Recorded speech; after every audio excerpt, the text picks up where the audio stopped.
Hey jerks, it's 5:30. We're ready to go. We got the guest here. I'm here. They had experts with associate degrees today. I don't know. It's just I think I'm more technically proficient than some of these people. And you see me struggle. Let's bring up Mazamedia. What's up, brother? Hey, how you doing? I'm ready to go here. I'm not in a kill me mood tonight, but I am in a let's talk about this mood tonight. So I think there might have been a musical performance outside the court afterwards of the song "Kill Me" by Adam Sandler from the movie The Wedding Singer. Not sure if that was performed by one of the people in court today, but it might have been. It's just as long as someone's got a guitar and maybe they can put the case down, collect some cash as well while they're singing that song. But it was certainly a hot mic moment. Garino, right? Is that who we I think believe it said was. that? It's getting a little debated. So some people think it was Lally, but I think the majority of folks think it was Gorino. But one person was saying that perhaps the mouth wasn't moving as much, so it might have been Lally. So I don't know. It's tough to say. I tried to watch it back. I couldn't tell for sure, but it was either Lunchbox Lally or Nicholas Gorino. So we'll see who it is. But I want to Garino. die, Lally or Garino. Gorino. I still can't believe they have an expert with an associate's Oh, degree. I saw that this morning, and I'm just like, oh boy, What really? the fuck? It's like I have an associate's degree, and I got 3 certifications that I got at a Holiday Inn room. Like one of those, those conference rooms at like hotels where they Yeah. have like training Yeah. seminars. Like he was at one of those probably, and that's where he got it. It was this is this is tough to listen to this stuff because it's so ridiculous and it just everything about this case. It just you sit there. It's moment after moment after moment. It never disappoints you if you're someone that's expecting to see craziness, chaos, and things that don't make sense.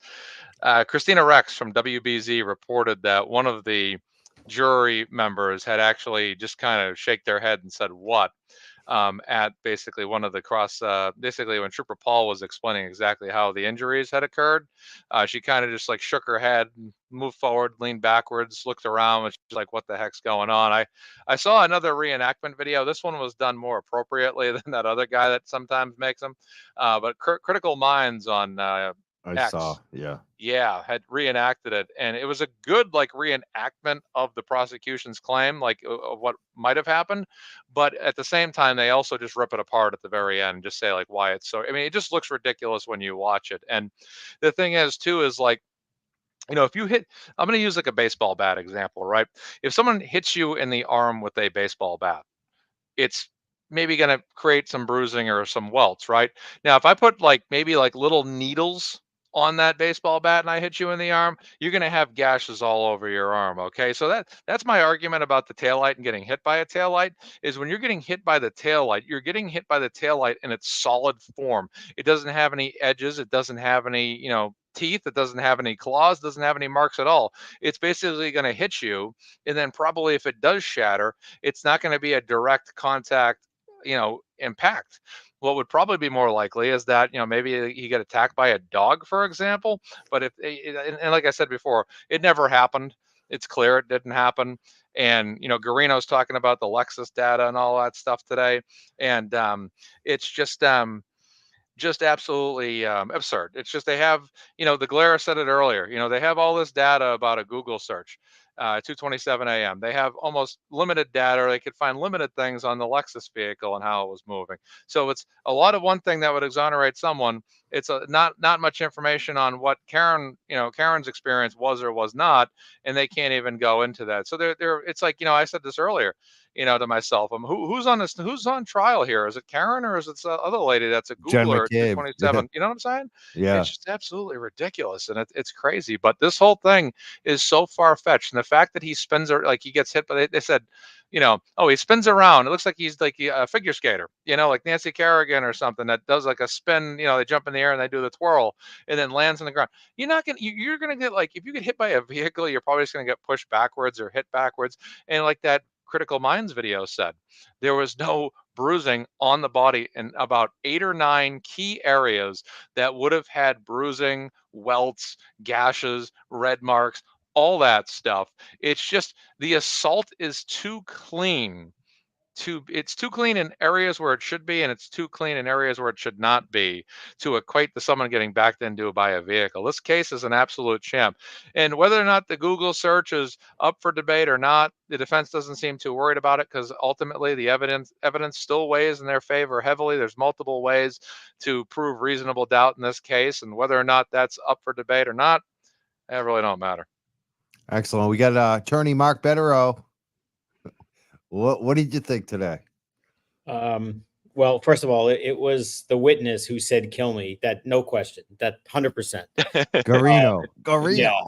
Garino was probably making reevaluations of his life and why am I involved in this. So that was that. As far as the rest of the day, so there are, as far as I can tell, two irrefutable facts, or immutable truths, if you will, that the prosecution has to have in order to win. And if there's any controversy at all about either of these, then they're done. And one of them is the 227 Google search. Obviously, if there's any possibility that happened, they're going to lose, because that can't be consistent with anything that would not support reasonable doubt.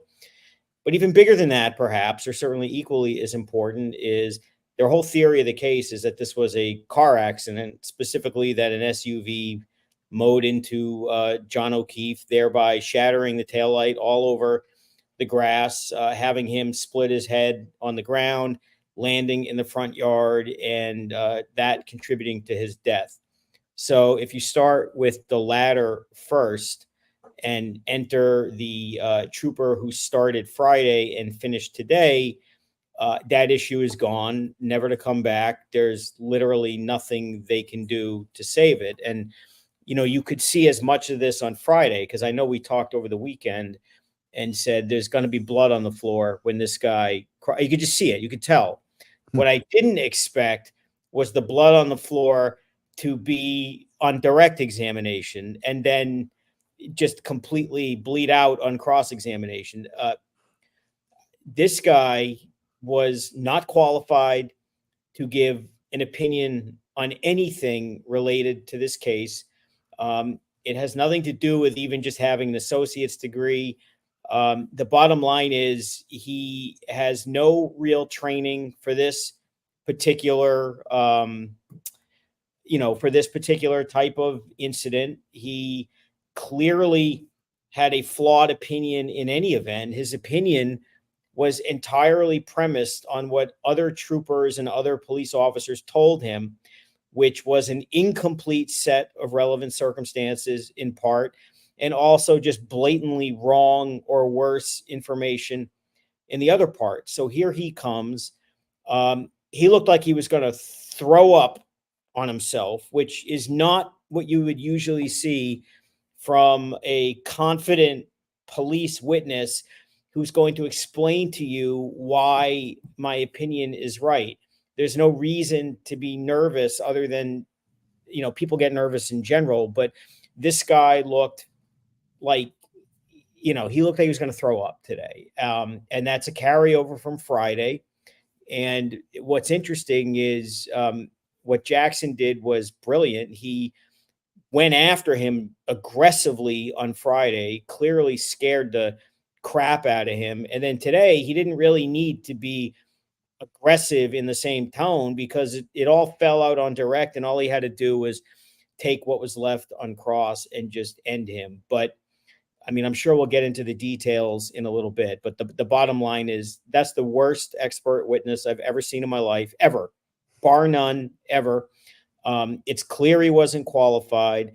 He tried to stick to his story, if that's the right thing, and where he ended up, even when you put aside all the misinformation about the taillight piece he didn't see by the fire hydrant and all the other stuff. But at the end of the day, what his kind of half-ass weak opinion is that John O'Keefe got struck by the taillight in the upper right shoulder area, which caused no real injury, did not initially break the taillight. And then as he pirouetted or spun, whatever the words are, it doesn't matter. Somehow in that critical moment, the taillight just blew up and shattered.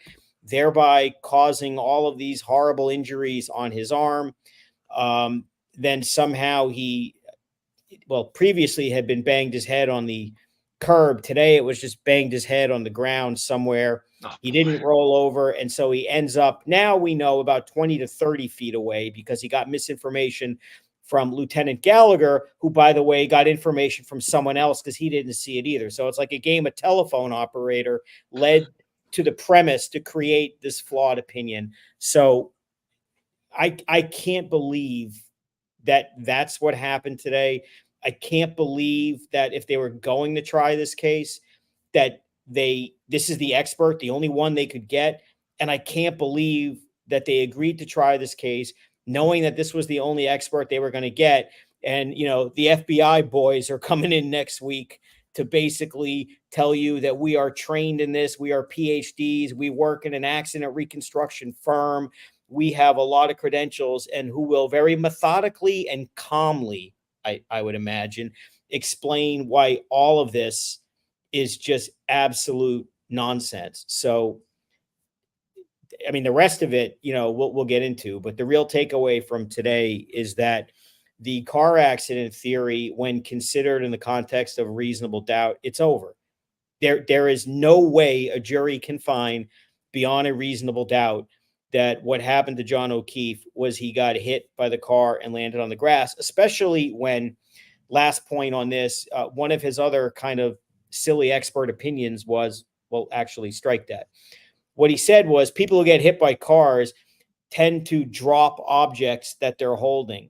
Now, I don't think that's an expert opinion. I think that's a common sense thing. If you're sitting there holding a glass and then you just get drilled by a car, I think it stands to reason off goes the glass, or it crushes into your chest or whatever. And yet somehow, you know, he apparently held the glass all the way to the bitter end, which doesn't make sense. The glass on the bumper wasn't relevant to him, that had nothing to do with the glass that John O'Keefe was happening. That was not a relevant factor for this opinion. And I guess the cell phone he held all the way to the bitter end too, until he dropped it and fell on top of it. So what else can you say other than what a freaking disaster that was? And they had to have known that that was going to happen. This was their witness, and the judge did them a favor, as I thought she would. She didn't allow the other opinion to come in. And I think it would have been 1,000 times worse if she had let that in, because the cross on that was what you heard on Friday. It was related to the other issue that didn't even come before the jury. So, and here you go with the state police again. I don't know what to say. That was just a pathetic display you saw today. Now, there was this Trooper Paul. It looked to me like he was going to need some oxygen. Like he was really breathing hard. Like it was just, Well, I've never seen it. I and the chat, we started feeling bad for him. Like it was that Well, like painful. it's very funny you say that. And now go back before the trial started. And a lot of people ridicule the defense for saying, well, take the tiny little shitty courtroom because all the jury will be able to see. And what you saw today is exactly why you do that. His words were bad enough, no question.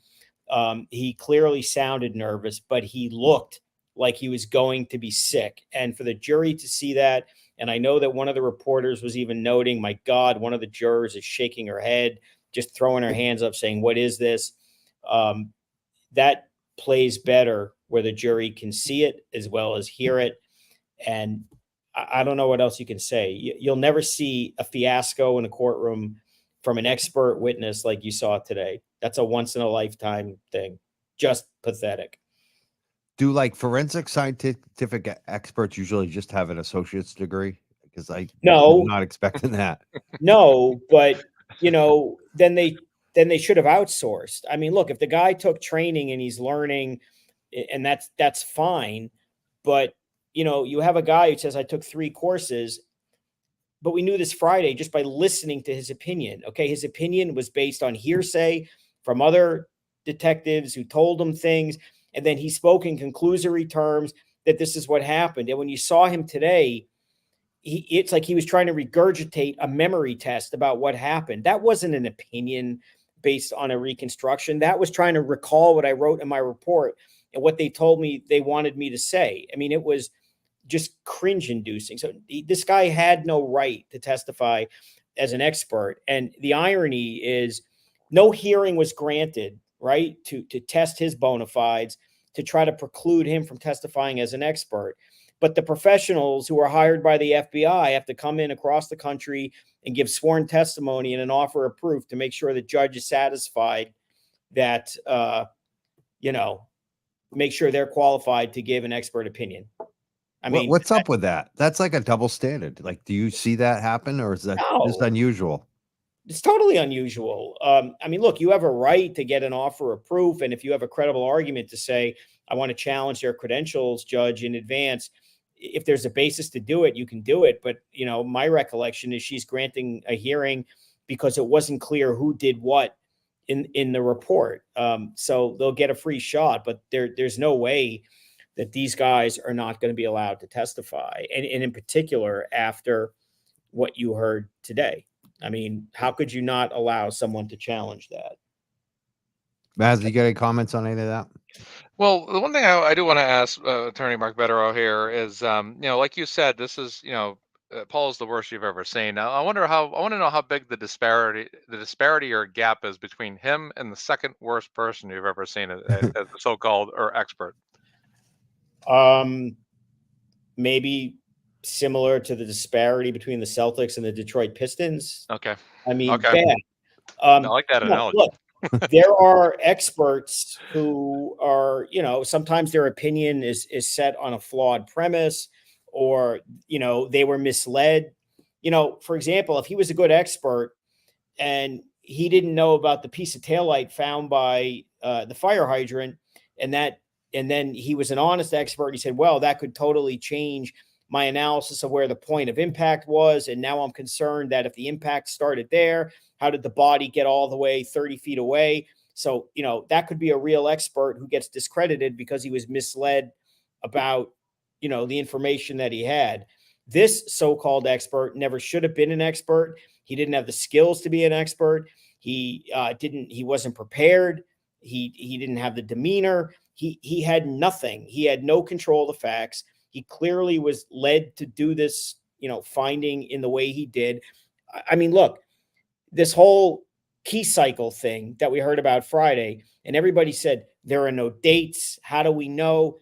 And what you saw today, he's like, we started at key cycle 1164. I know that's me driving the car.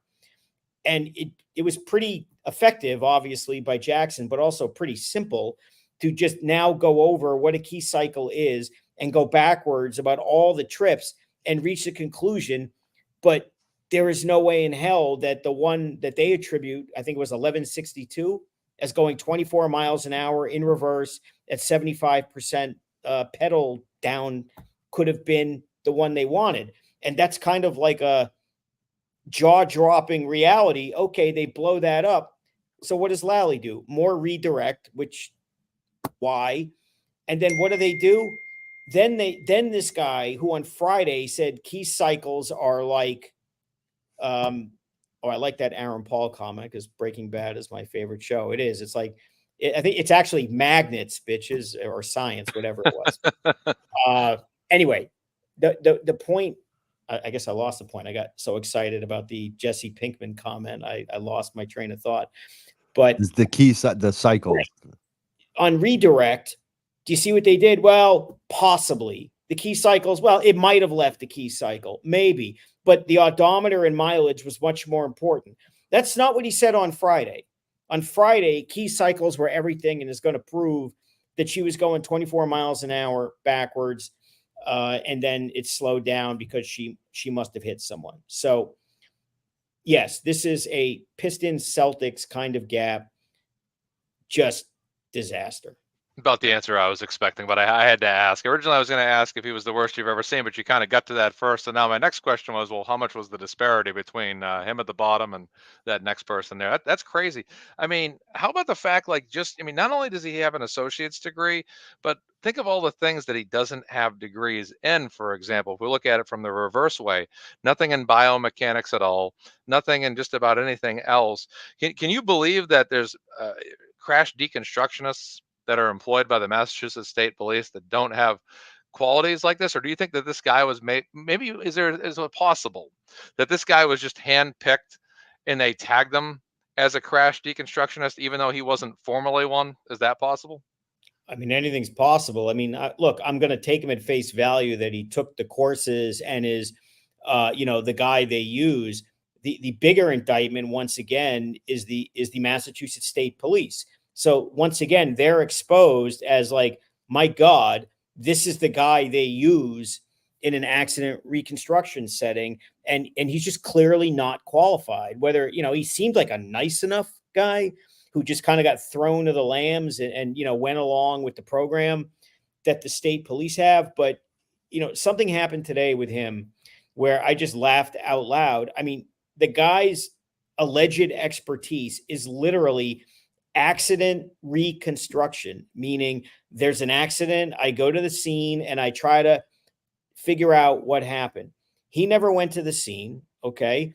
He never tried to recreate an accident. He was told by a bunch of state troopers, not even pictures, anything. This is what happened. Creates his own diagram from the telephone operator game by the other guys. Puts out this, fakakta theory of what happened that doesn't make any sense. And then when he's just getting absolutely destroyed on cross about things even he recognizes doesn't make sense, he just lays down and says, well, I don't know. I wasn't there. And it's like, you are an accident reconstruction expert. You're never there. You're supposed to tell us what the available evidence tells you. And he just punted and said, it's not like I was there, or, it's not like I put the stuff there, which was, I mean, talk about sticking your neck out and saying, kick me. And Jackson did by emphasizing, well, you didn't plant something there. And I'm sure the jury understood that, even though that was sustained, that was a shot at Proctor. But you'll never see anything as bad as you saw today. And I know we've said that about this trial, 10 days out of probably 26 or whatever it is. But this today was rock bottom. Can't get worse than today. It's crazy to say that after Proctor and even Higgins and Jen McCabe and. I would here come the suggest to experts. you They're no better. But if you get past the Proctor shock of what he did, and look, I'm not suggesting Proctor was a good witness. Obviously, he's still like top 3 of all time in my view. But from a legal standpoint, you could make a very serious argument that this guy today was worse, because you can't win without him convincing the jury that you can dismiss the background noise. This was a simple car accident. Now, of course, in summation, they're going to factor in the Proctor factor, because they're going to say the other part of all this is his whole premise relies on you crediting that there are 45 pieces of taillight, which, as we know, would not shatter. And moreover, his attempt to justify the shattering is, I mean, you heard of the magic bullet and the JFK stuff. This is the magic taillight. It just blew up from rubbing his shoulder, apparently, after it initially didn't cause any bruising or any trauma, any broken bones, any fractures. But as O'Keefe was rubbing against it for a few seconds, the whole taillight in that short time just shattered, cut his arm, and launched him to bang his head and die 30 feet away. Was the phrase by Joe Paul when he said, I didn't put the evidence there, and Alan Jackson retorted, well, you didn't. Do you think that was a Freudian slip by Joe Paul today? I don't know. I know what Jackson said was not a slip. Yeah, that's for sure. You know what? Is it a Freudian slip? Maybe, or is it an intentional? I know what's going on. I read the papers. I see that my buddy Proctor is on the cover of the paper. Let him be the bad guy. I'm not so sure that wasn't, at some point, this could be all, every man for himself with these people. Exactly. And that's why you heard Guarino say, kill me. I don't want to be on the front page. Yep. Like at this point, they don't want to be on the Herald. They know it's coming. I would not be surprised at this point if their attitude is just just let me get through this. I don't care that she's walking at this point. Just get me the hell out of here. Yeah, with the least Yeah. amount of damage to me and my, my That's family. I right. think a lot That's of them are right. thinking about their family, like, That's right. their kids are gonna have to see them on the front page of the They don't Boston want to Herald be tomorrow. proctored, right? Yeah. And this guy wasn't proctored, but I mean, he was humiliated beyond belief. Getting a lot of questions. Allie sent a Venmo. She says, all these experts at Commonwealth called to dissect the 2:27 a.m. search happened well beyond Mass State Police determining Karen was already guilty. Can the defense highlight this? Does the search even matter considering they investigated it way later in the case than when they should have? I think people are misreading the relevance of the search. And I mean, in all fairness, part of that may be because the public has made such a huge issue of it. I mean, there's T-shirts that we've seen, there's signs. Everybody is just repulsed by Jennifer McCabe.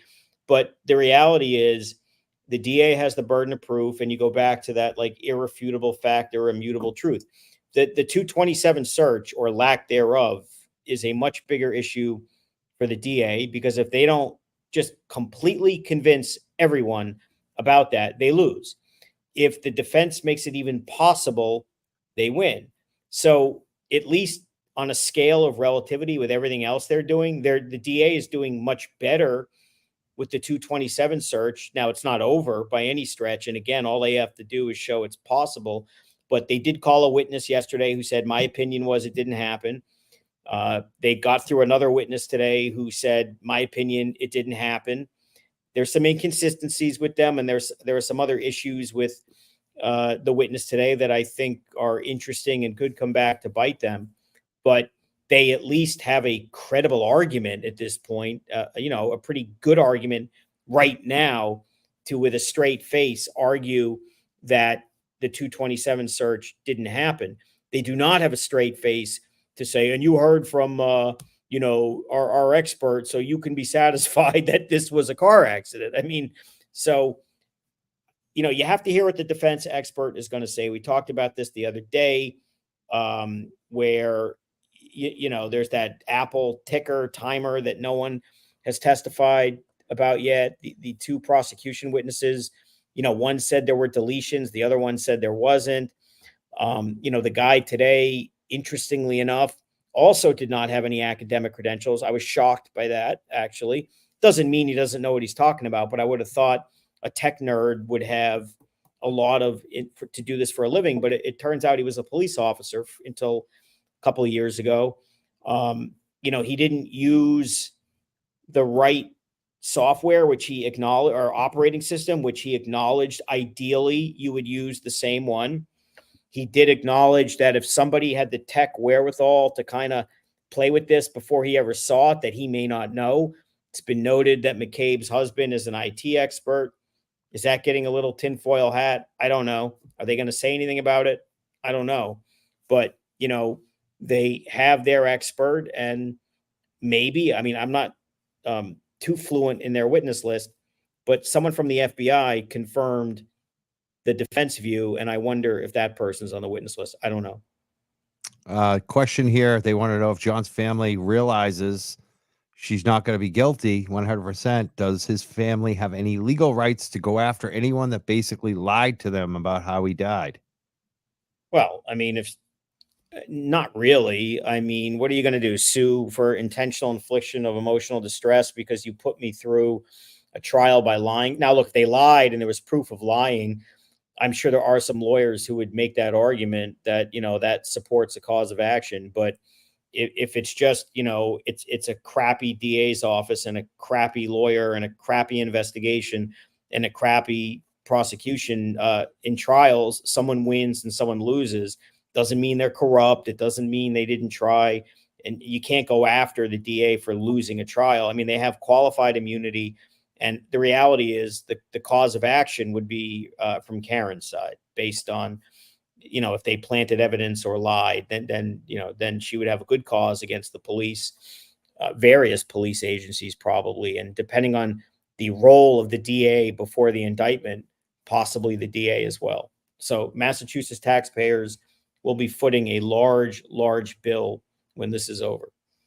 This is an interesting comment here from Chrissy. She said, Mike, family members of mine crossed paths with Michael Morrissey at an event. He was, I can't even say the word, pontificating, ranting and raving. Yeah, how hard his office is working on the case. He wants to tell him. What do you think? Oh, boy. Can you believe this guy? Open your eyes, read a tabloid, or just, look at the news. And, if this is what working hard on a case is by his definition, then I'd hate to see what kind of effort they're putting on, lesser profile and less serious cases and whatnot. So, I mean, look, this is a disaster for them politically. It's a disaster for the state police politically. Clearly, the Alberts and McCabe's don't look good. And I'm sure there's a lot of regret where if they could rewind the clock a couple of years, that maybe they wish they had done a lot of things differently. And I'm sure a lot of people in the state police believe that, a lot of people in the Canton police, and, maybe some people in 34 Fairview, who knows? Do you think the DA overcharges on cases so they can negotiate plea deals? Yeah, time to time they do. Did they do that here? I don't know. But, charging her with murder, which is ridiculous, but it's also, once again, unjustifiably stupid as a strategy matter. You've got to be credible with the jury. You've just got to have them trust you. You're supposed to be the good guy. Follow my lead. If I tell you something, you can take it to the bank. And if you're getting the only evidence of murder right now about John O'Keefe and Karen Reed having, arguments over text about whether, stop calling me and leave me alone, are you coming or not? Does anything else really need to be said? And that No. with Aruba, and the bottom line is this, and I said this elsewhere earlier, that they were at the bar lovey-dovey. That. So this stuff before, Lally, stop it. Nobody cares. If you have the text messages after, or you have voice messages where she's threatening to kill him and I'm going to run you over, by all means, play it. That would be relevant. What's up with that? Because we've been hearing that they're going to bring those out. And now we're hearing, I don't know if this is true, but we're hearing there's only 2 witnesses left. Medical they're examiner. Not done with this guy, and he would be potentially. Oh, he'd be the guy who would bring him out. Yeah, yeah. That's true. I mean, so I don't doubt that they're going to do that, but so that's probably going to be tomorrow. You think they'll start playing those? Or Thursday, but yeah, Thursday. That's right. Suppose she has voice messages saying, "I hate your guts. I hate you. I hate you. I hate you." Every man is like nodding his head saying, "Yeah, I've gotten those messages," or close, or sent those messages. And also, she's been drinking, emotions get high. Yep. And she called him 53 times. Well, guess what? Do we really think if she killed him and knew he was lying there dead, that, here's my cover up, I'm just going to keep calling him and telling him, where are you? I hate you. No. But it also turns out that, if I understood this correctly, or not most, but a good portion of those calls were earlier, and he wasn't picking up the phone and he was ignoring her. So does it really shock you that when she's pissed off and he's kind of, not answering, that she just keeps calling back as a kind of like, screw you, I'm going to call you until you pick up the phone? That happens all the time. Normal behavior, actually. Unfortunately, in relationships, it's just the way it works. It is what it is. And, and they were both, throwing digs at each other about what was going on, but why that somehow is relevant to their theory that that's a reason to go to the bar, have a good time, and then drop you off at, Albert's house and then mow you down is very interesting, particularly because there's so many like internet sleuths. I saw something earlier, which I thought was very interesting. Somebody focused in on the waterfall video at the end, and you can see Higgins kind of getting very animated. He got mad, and pointing, and I don't know if that means anything, but that certainly strikes me as a hell of a lot more interesting than, 18 calls and I don't want to talk to you right now. Right. And then Higgins, are you coming? Are you coming here? Yeah. And then Higgins going to the police station after, tying down a few and, drunk driving his way to do some administrative chores at the Canton Police at 1:30 in the morning on a Saturday and getting ready for a blizzard, which is a totally normal thing to do. I know myself, I'd be more frightened of an angry drunk Ryan Higgins than I would be of Karen Reed. I mean, just look, maybe that's just my bias, thinking that guys are more dangerous, but I don't know, and I don't know what Higgins did or didn't do, other right. than I know that going to the Canton Police Department is weird at 1:30 in the morning. I know that burning his SIM card and phone and chucking it in separate garbage cans the day before he got a preservation letter is weird. I know that his self-extraction for limited things is weird, and there's a lot of weird coincidences, all of which appear to kind of lean towards her being framed. The butt dials, especially. I love But that part. I mean, you could go on and Yeah, on we with could go all on and on. the weird things here, but where do they go from here? I mean, if they win on the 227 call, I guess that's good for Jen McCabe, but that doesn't do anything for Adam Lally. Good comment here. Question 2. Perhaps the Commonwealth was unable to get an actual crash reconstruction expert to testify because the experts don't want to risk reputations on this BS case. Well, Very well said. I believe that's true, but it also, here we go now to let's just attack Morrissey and his whole office. Okay. So many red flags, so many problems. Never mind, you want to suck up to your state police buddies or suck up to the Alberts and do whatever it is you think is right to get the heat off you. This case was terrible. All right. When they get the federal information, they get the accident, they get notice of the guys who are going to say it didn't happen, and you can't find a reputable one to say, no, I agree with this. Now, that's bad enough for them winning a trial, but what about their ethics and competence and use of prosecutorial discretion as professionals long before they get to trial? If that doesn't cause you to reevaluate what you're doing, and the phone records didn't do it, all these other problems didn't do it, if that one fact wouldn't have you huddle your inner circle in the DA's office and say, if every credible accident reconstruction expert is telling us this doesn't make sense, how in the hell do you go forward with this and then say it's cool, we got it covered, we'll call Trooper Paul or whatever his name was, I forget, Paul, right? John. Yes. Yep. And not that he's a bad guy, but he's not qualified, and his opinion, even if you thought he was qualified, his opinion was all self-serving gobbledygook based on what the troopers told him. He did nothing. And I did experiments. Gunning her car in reverse and forward in the Canton Police Department parking lot is not a reconstruction of anything other than you're all a bunch of tools. This accomplishes nothing. Yep. It's pretty funny. That pretty good choice of words, considering they probably use tools to shadow the taillight. So I think tools is a pretty accurate insult to me. Good point. You know what? I forgot about the inverted video and the slices, because there's so much shit that you forget about because it's just overwhelming. It's overwhelming. Natural activity in that Sally Port. People just walking through walls and teleporting. Unbelievable. I mean, again, if you like Harry Potter, it's apparating. I mean, there comes Berkowitz coming out of nowhere. Yeah, exactly. He's a wizard, didn't you know? Oh, I wonder what Berkey's doing today. Hiding.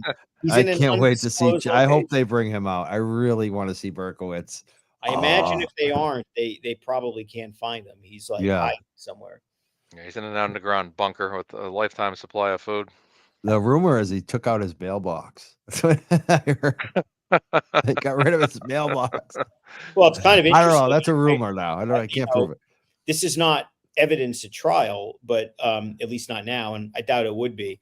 But I read somewhere over the weekend that he put in his papers just a couple months after this. Exactly. Yep. Very interesting. Just another one of those. Just another retired right after, just like not Higgins, Albert. Brian Albert retired. Get rid of the house, get rid of the floor, get rid of the dog, move out of Canton. You're the king of Canton, and now you're living in an apartment in Norwood or whatever it is. Strange. It doesn't make any sense. Here's a good question right here. If the jury can't decide between either side's expert witnesses, are they instructed to side for the defense?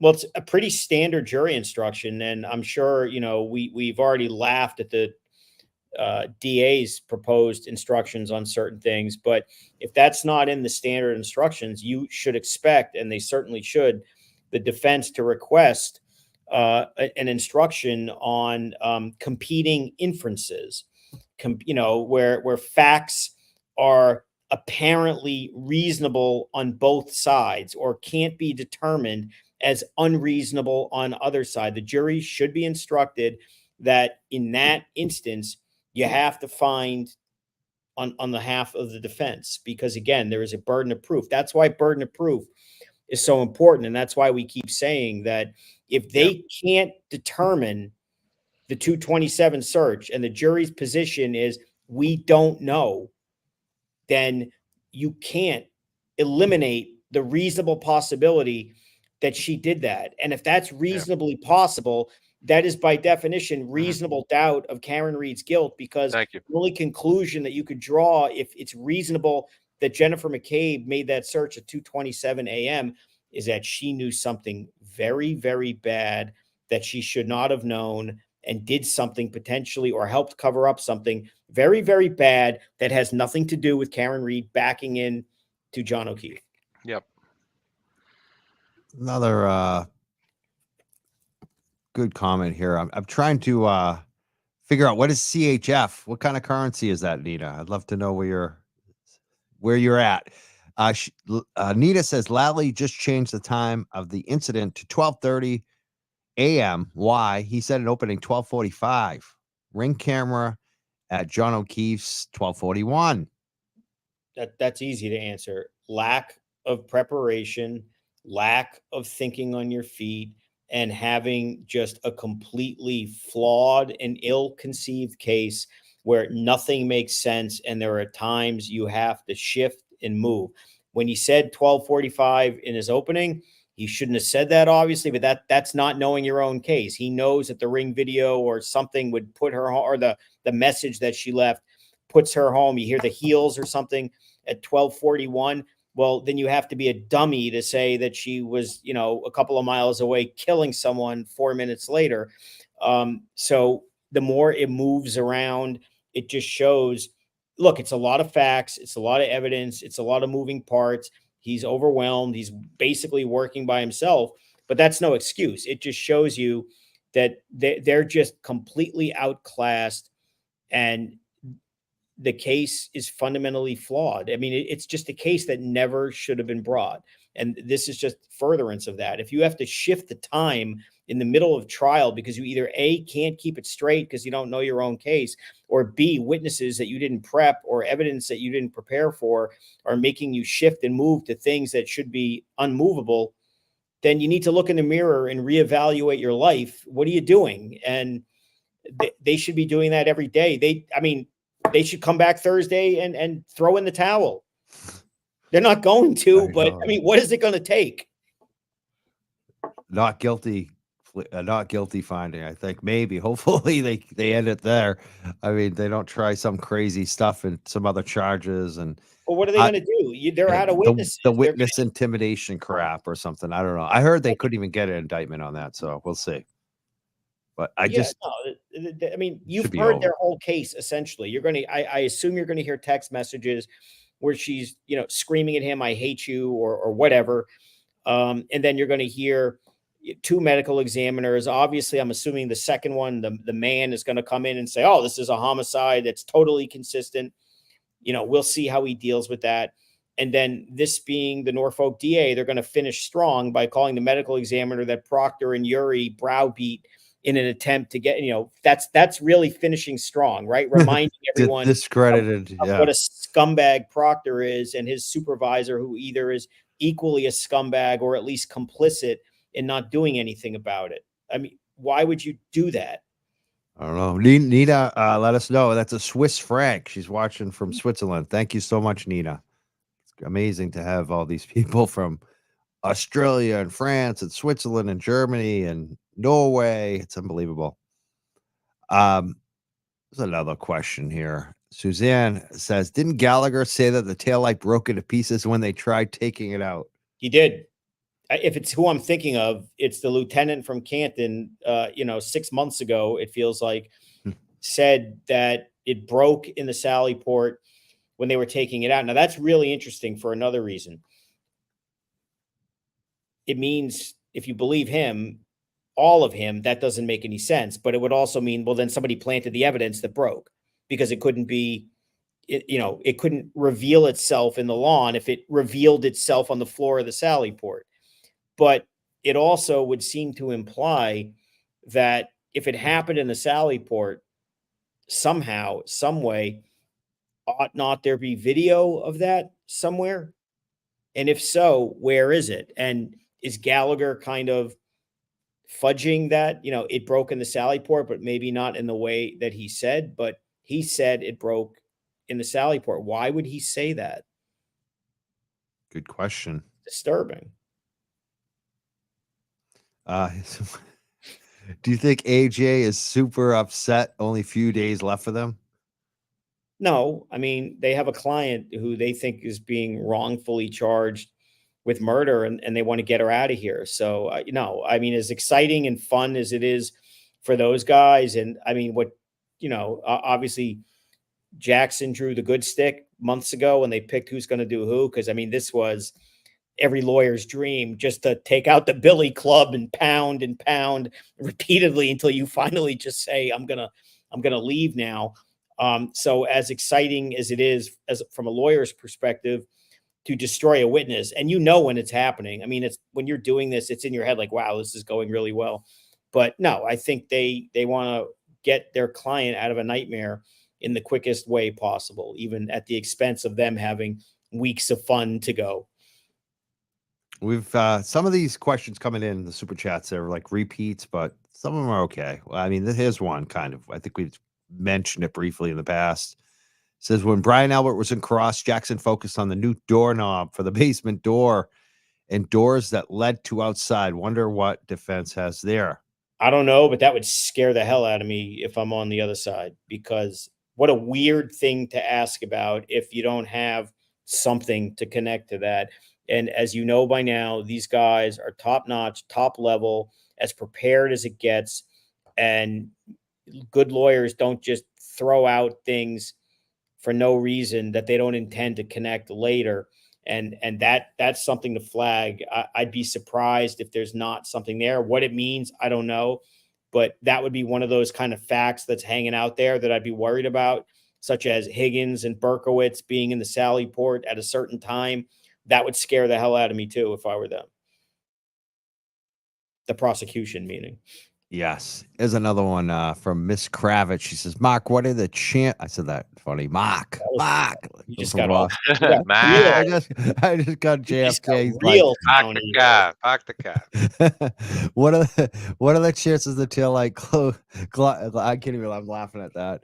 I was just thinking of like Marky Mark. Yeah. Marky Mark. You sound like my old grandma. It's like JFK's video yesterday. Karen Reed's fucking Anderson or whatever. Yeah. He's got some other videos too where he talks about Marky Mark. He says this reminded me of my grandmother. That was a nice moment. That's how she grandma. I'm the grandma. Yeah. She was Dorchester thick. Oh God, she's a daughter. Yeah. What are the chances the taillight glass, his phone, and his body all landed in the same spot, and the taillight and phone had to land first? I don't know, but I mean, at this point, scientifically, how did this happen? It's a non-issue. I mean, the science part of the car accident, it's over. I mean, they've told you we have nothing else. Yeah, so that's right. It really doesn't matter, other than they have literally no credible basis to establish that the car accident caused the death. There's no physical evidence. I mean, they have statements that they allege are true about, did I hit him? Became I hit him? Okay, that's evidence. It's not very convincing, but that's something. But if you believe the taillight pieces all over the lawn is evidence, maybe, but that I don't call that credible in light of the Dighton police officer and the polycarbonate and the locations and all of that. So the bottom line is, I don't believe they have a single piece of credible physical or documentary evidence that there was a car accident. They don't. The only Excuse evidence me. that, The car accident that has been proven Yep. is the one that occurred in John O'Keefe's That's driveway. right. Yep. I Yeah, was the just bump. gonna Yeah, just The gonna bump, add that. that's Yep. it. Yep. Hey, speaking of that, this question came in. Does the judge let this go to the jury then, or does she end it? I mean, this is getting interesting. Okay. Usually if you ask this question during a trial, it's 99.999 to the 800th power, never. If the case ended today, she'd have to grant the motion. But they have Grant the not. motion to dismiss? Right now, if the evidence was closed, yes, there is no reasonable view of the evidence that an SUV caused his death. None. But when the medical examiner comes in, and they are, and as long as if one of them is willing to like say it and just take one for the team and say, oh yeah, this is totally consistent with a car accident, and in my medical opinion, beyond a reasonable degree to a medical certainty standard, that I believe that this could have been this. This is why he's dead. That's going to beat the motion. That's not going to prove anything beyond a reasonable doubt, but it'll survive the motion at the end of their case. Thank you, FKR 2024. Just gifted 10 memberships. Thank you so much to the people that are getting them free memberships. Thank you so much. Lot of questions coming through tonight, even more than usual. It's hard to keep up here. People, please be nice to me. This is one. Do they still have Karen's car? Yes, they do. And I don't know the answer to this. Do they have to fix what they tore out? I mean, if she gets convicted, certainly not. And they would ultimately say, they're going to forfeit the vehicle as an instrumentality of a crime. But, if the vehicle is leased, it's owned by Lexus or somebody or some bank. So, those are all like much smaller issues that you work out after. I think at this point, no one from the defense side really cares about the car. But yeah, they still have it. Here's another question that came in. They said, this is a good one. We haven't heard this one before. It said, Mark, what is the conversation instruction you give your client right before the verdict is read? It's hard because when lawyers use a term, when the jury has the case, it's in the can. It's out of your hands at that point. And it's the only time really during a trial that experienced and talented trial lawyers get nervous, because you've lost control. There's nothing you can do at that point. You're literally at the mercy of these 12 people who you don't know, other than spending a few hours in court, picking their brains, hoping they tell the truth. So the best thing you can do is try to tell her, relax. The judge will probably instruct people in the audience to not react. Whether in a case like this that can be done is beyond me. And one of the other things you'd be telling a client is there tend to be a lot of court officers in the courtroom, and don't read into that, because, there is the possibility that if somebody gets convicted of murder, they go straight to jail. Okay. And you can be sure that the DA would be asking for that. They would say she's a flight risk. She's facing, umpteen years in prison. You ought to just put her in jail pending sentencing. So the best thing you can do is just try to have a client be as calm as possible. I think that's very hard to do.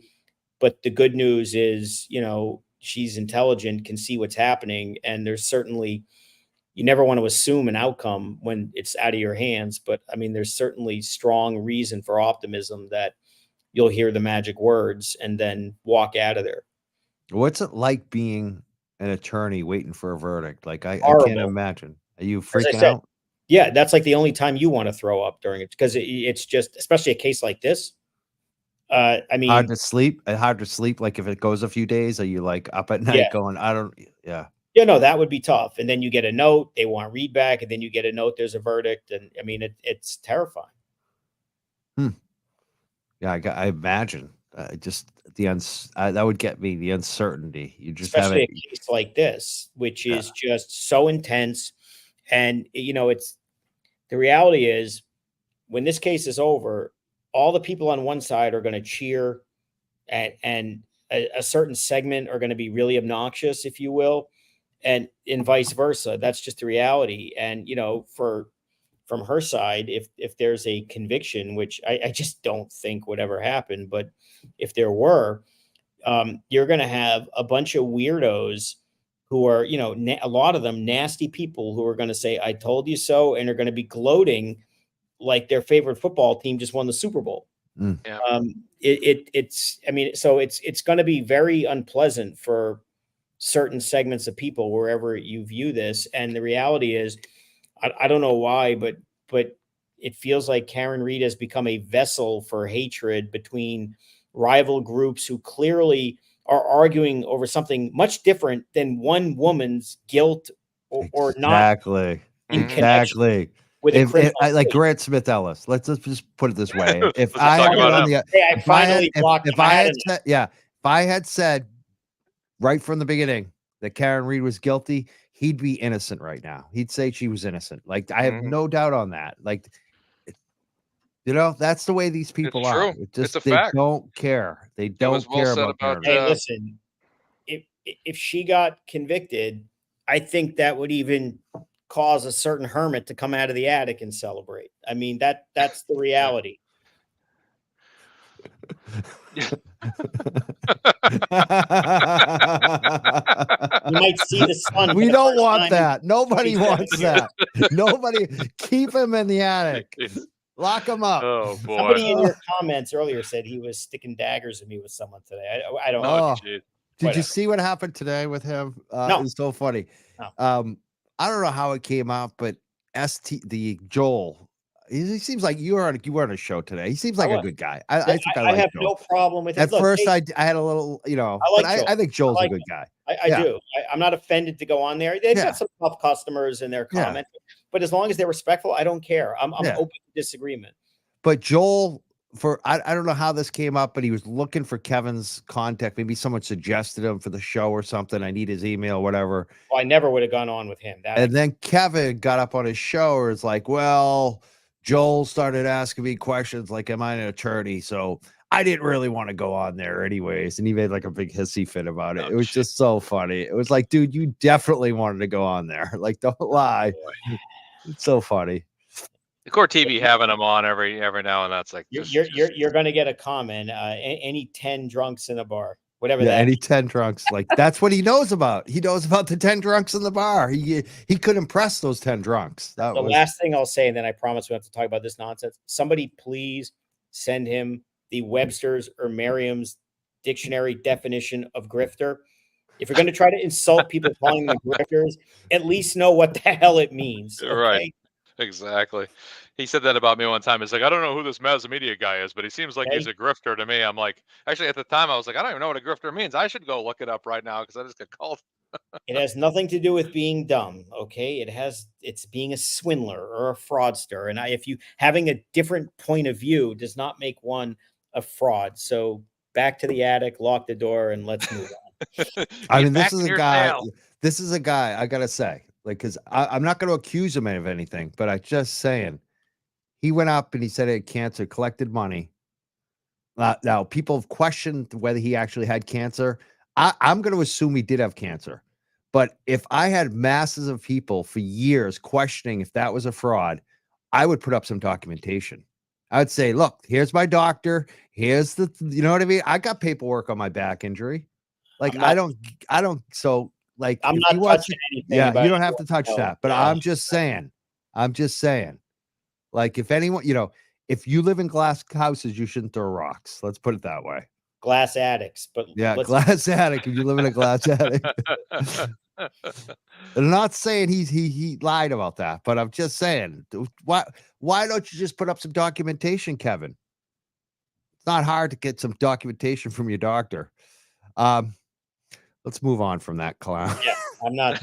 Yeah, you don't want to talk to. I don't blame you. Trooper Paul said the damage could not have happened when she hit John O'Keefe's car because bumpers would prevent that. So why does that theory not apply to John O'Keefe? Yep, that's what I've been saying. I've been I saying, the bumper would hit first. I can't complain with that because, yeah, and again, this was a decision they made on redirect. They thought this would be a good line of inquiry. Another comment about Judge Bev. Did we see the old Auntie Bev return today? Many sustained objections from Lally.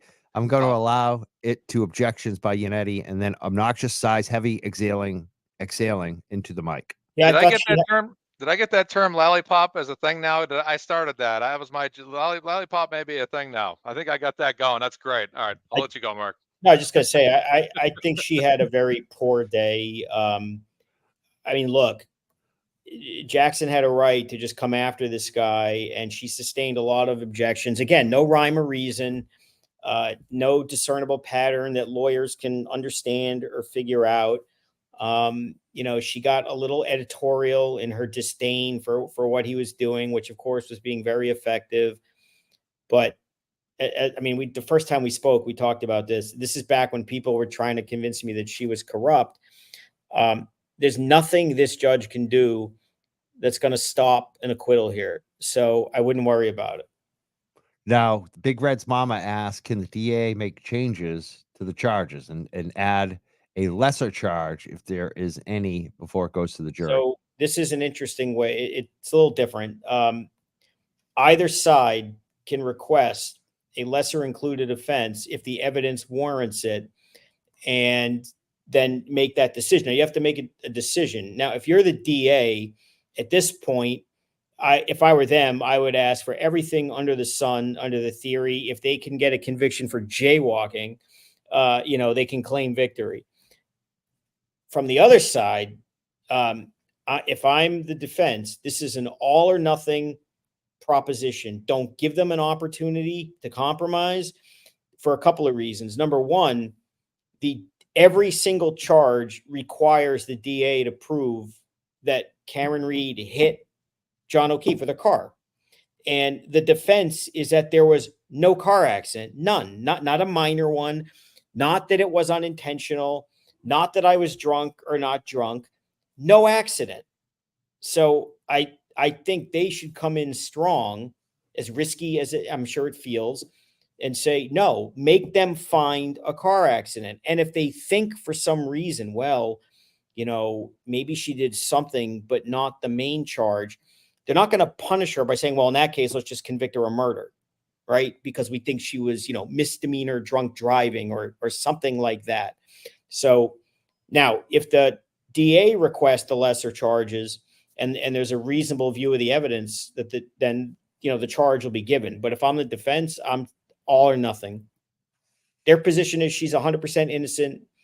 There's certainly no evidence that supports the finding of guilt for anything here. So I would come in with all or nothing. Question about the experts. They want to know if the defense experts can help. Do they usually help and provide insight on what questions to probe and push on in terms of the other, like today?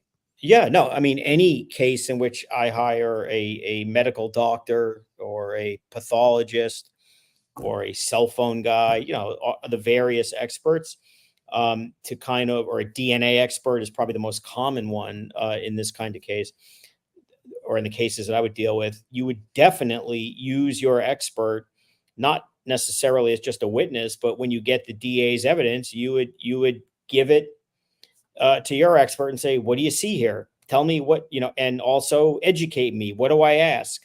Yeah, I would bet 100% that Green, who's going to be their cell phone expert, has been talking to them about cross-examination and talking to them about what the weak spots in the testimony are and their reports. 100%. We got a comment here from Sarah, who's quoting Styles P, one of my favorite rappers. I actually met him. He's a very good guy. She says, they say blood is thicker than water. Only in certain cases you need water to live. You learn that in the basics. Styles P. Interesting quote. Thank you so much. I love Styles P. Good guy. We hung out for an afternoon. I met him over at the Park Street station. Park. Yeah. I walked him down to the Boston Common for a show he did. It was pretty cool. Good guy. Lots of other questions coming in. I hope people don't get mad at me if I miss some of the questions. Let's go. Some of these questions are repeats, so that's one of the reasons. Sometimes I skip over some of your questions that come in on the super chat. I'm sorry, but I feel like we answer a lot of the same questions over and over again. Let's look for something new here. Do you got anything, Mazza, that you want to ask too? Yeah, I got two things. I'm deferring to the audience here that's told me and informed me that Melanie Little started Lollipop, so I'm not going to take any credit for creating that. So I'm going to give it to Melanie. The majority has spoken, and I'm going to stand down on that. Thank you, everybody. Number two, I want to talk about the scratches. Alan Jackson crossed Joe Paul today, and he said this basically: is it possible to date a scratch? And then he said, all scratches noted on the car could all scratches on the car predate January 29th, January 28th, those 2 dates basically. And I thought that was really huge because it seems like in some cases, when they're evaluating a motor vehicle, what were they noting down? What were they not noting down about the vehicle? Were they noting down any scratches that seemed like it was something they were saying that, well, this scratch here proves this, this, and that. So I thought that was a little thing that he spoke about, but I thought that kind of made a decent point that, it was kind of, again, just kind of refuting some of the claims that they're making overall. Well, I think you're right. And I think it was even more effective than that because this guy dug in and fought him on this when Jackson said, well, if there could be wear and tear and other scratches, could that be, would that factor in? And he said, no, they can't be. But he had no rational explanation for it. This guy was just talking in circles about nothing. And on this point and many others, I mean, I agree with you. He was just, yeah, it was cringe inducing to watch. I mean, it really was. It was that bad. You almost felt sorry for this guy. I did. Because they served him up. On the other hand, though, he gave them the opinion they wanted. He didn't say this is ridiculous. He didn't say I'm not qualified. He went with the team. And you know what? The hard lesson here for the state police is, maybe you should stop doing this. And I mean, because they're the big losers in this case. Look at them. Yeah. There's a scandal. They're on the front page every day of the paper. It's only going to get worse and worse. Some of them are going to get fired. Others look like clowns. There's no trust from people in them. But, let's be honest. If this is the case they brought and this is the way they handle it, they kind of deserve it. So, Anyway, I was just going to say, Baz, you can come back. I just say, if anyone needs an audit, it's the state police. God. Really? Yeah. No, I mean, I know we're just repeating ourselves, but I can't believe how ridiculous this morning session was today with an expert that was so important to the DA's case. I mean, that's all they've been talking about for years is that this was a car accident and she did it and here's how she did it. And there's just no credible evidence of it. And this guy just kneecapped all of it in a couple hours. Everything that they thought they were going to prove for the last 2 years, he just destroyed in a couple of hours. Sandra has a question. She said, Attorney Bederow, I'm sure there's a range, but how much does an expert cost? It depends. I mean, most experts for this kind of stuff, you would do hourly. And if they testify, it costs a hell of a lot. And if they come from out of town, now you're talking airfare, hotels, time in court, preparing a report, this, that. A real expert like this. I mean, look, I don't know what they're doing or what kind of deals they have, but I mean, you could be talking tens of thousands of dollars for these people for 1 day in court, but reviewing things. And when you factor in airfare, hotels, food, all of that, it can be very, very expensive. It's funny because Jennifer Coffindaffer went after everyone about saying they're all paid. Everyone's paid PR. Oh, I see. And then I go on the thing. Except the accident reconstruction people. Yeah. Except the ones that are going to. I'm at look, honestly, I don't know what she's doing. I mean, at this point, it's almost like she's Wendy, but just politer a little bit. Maybe. I mean, I don't think she's offensive. You know what I mean? But but her opinions do appear to be some form of gaslighting or deliberately obtuse just to pump a narrative that I'm a victim's right advocate, and in every case I'm, pro victim, which, that's going to sell, because in most senses, most people feel terrible for anyone who is an actual victim, assuming you get the right person. But her analysis, if that's the right word, have gotten more and more ridiculous as the case has gotten worse and worse, because she's just, stuck in that take that, I don't want to lose followers, I guess.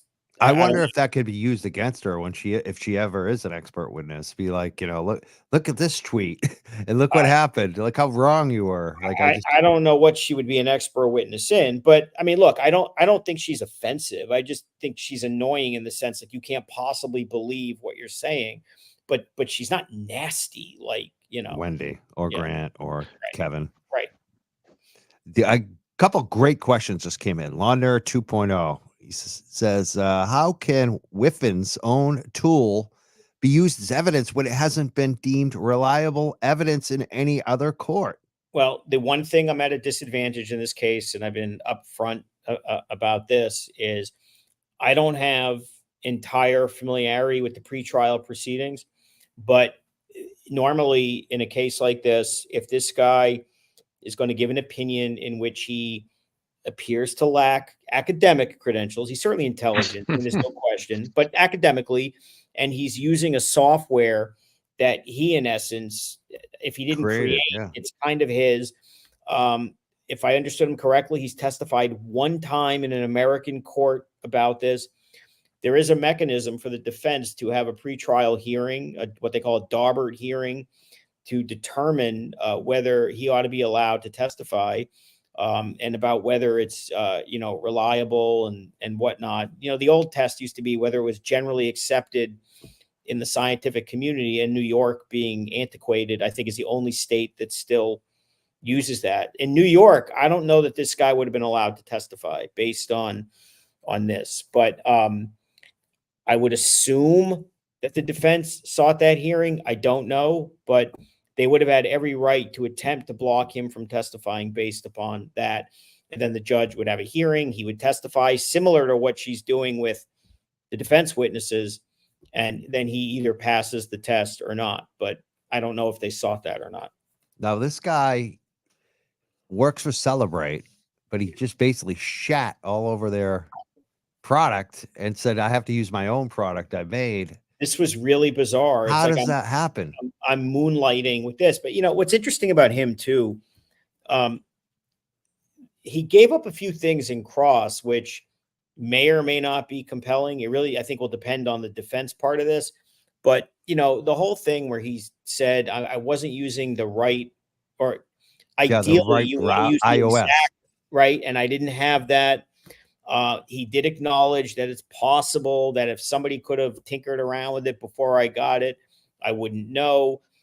He did say some things that at least could potentially undermine what he was doing. But I mean, I wouldn't be celebrating if I were them. But again, for the way they work, I would be happy, because it's a witness who got off the stand without making them look ridiculous. So, I mean, I think that's kind of in the PR campaign for them, a win. Oh, Kevin's going nuts about him. Oh, 227 is dead. But the thing is, look, that guy's a simpleton. Let's just call it what it is. And he's demonstrating his own ignorance on how a criminal trial works. Okay. Maybe that's true. It's not dead yet, but maybe that becomes a fact that the DA credibly establishes didn't happen. You don't get a prize at a criminal trial for proving a fact, especially when it's a fact that in the grand scheme of life does nothing to Karen Reed's defense, but means everything to the DA's prosecution. So the same way, if he celebrates that they got nothing on Brian Albert, they don't get, a bag of cookies for that either. All that matters is whether Karen Reed's defense team demonstrates any reasonable doubt. And these guys want to analyze the case after every witness, like we won. And this witness is credible, and 227 is dead. Look, if you're the mouthpiece for Jennifer McCabe and that's how you feel, good for you. But again, if you're the DA, you've got much bigger problems than this. And they still haven't even necessarily won the point, because if Green can establish a credible argument and it becomes, I don't know, it ends up favoring the defense. But he's too much of a simpleton to understand that. Another good question. Why was the trooper allowed to say the defense cell phone expert was totally wrong before we ever heard what they have to say? Well, it gets tricky with experts because expert opinions have to be disclosed. And, there are some degree of basis to do this. The problem is it's the wrong witness. I don't think the trooper, Guarino, necessarily qualifies as an expert just because he's got some training in reading cell phone records. I mean, when he started talking about, well, iOS can't delete like this, and starts sounding like one of these phone people, I'm not sure if he's capable of doing that. So, I mean, in my notes, I made a note that he's not the right guy to be doing that. If anyone, it should have been Ian Whitten. There you go. Someone's talking about their mental health has been better since they stopped watching Lally. I notice our numbers. As soon as Lally speaks, the numbers go down the stream.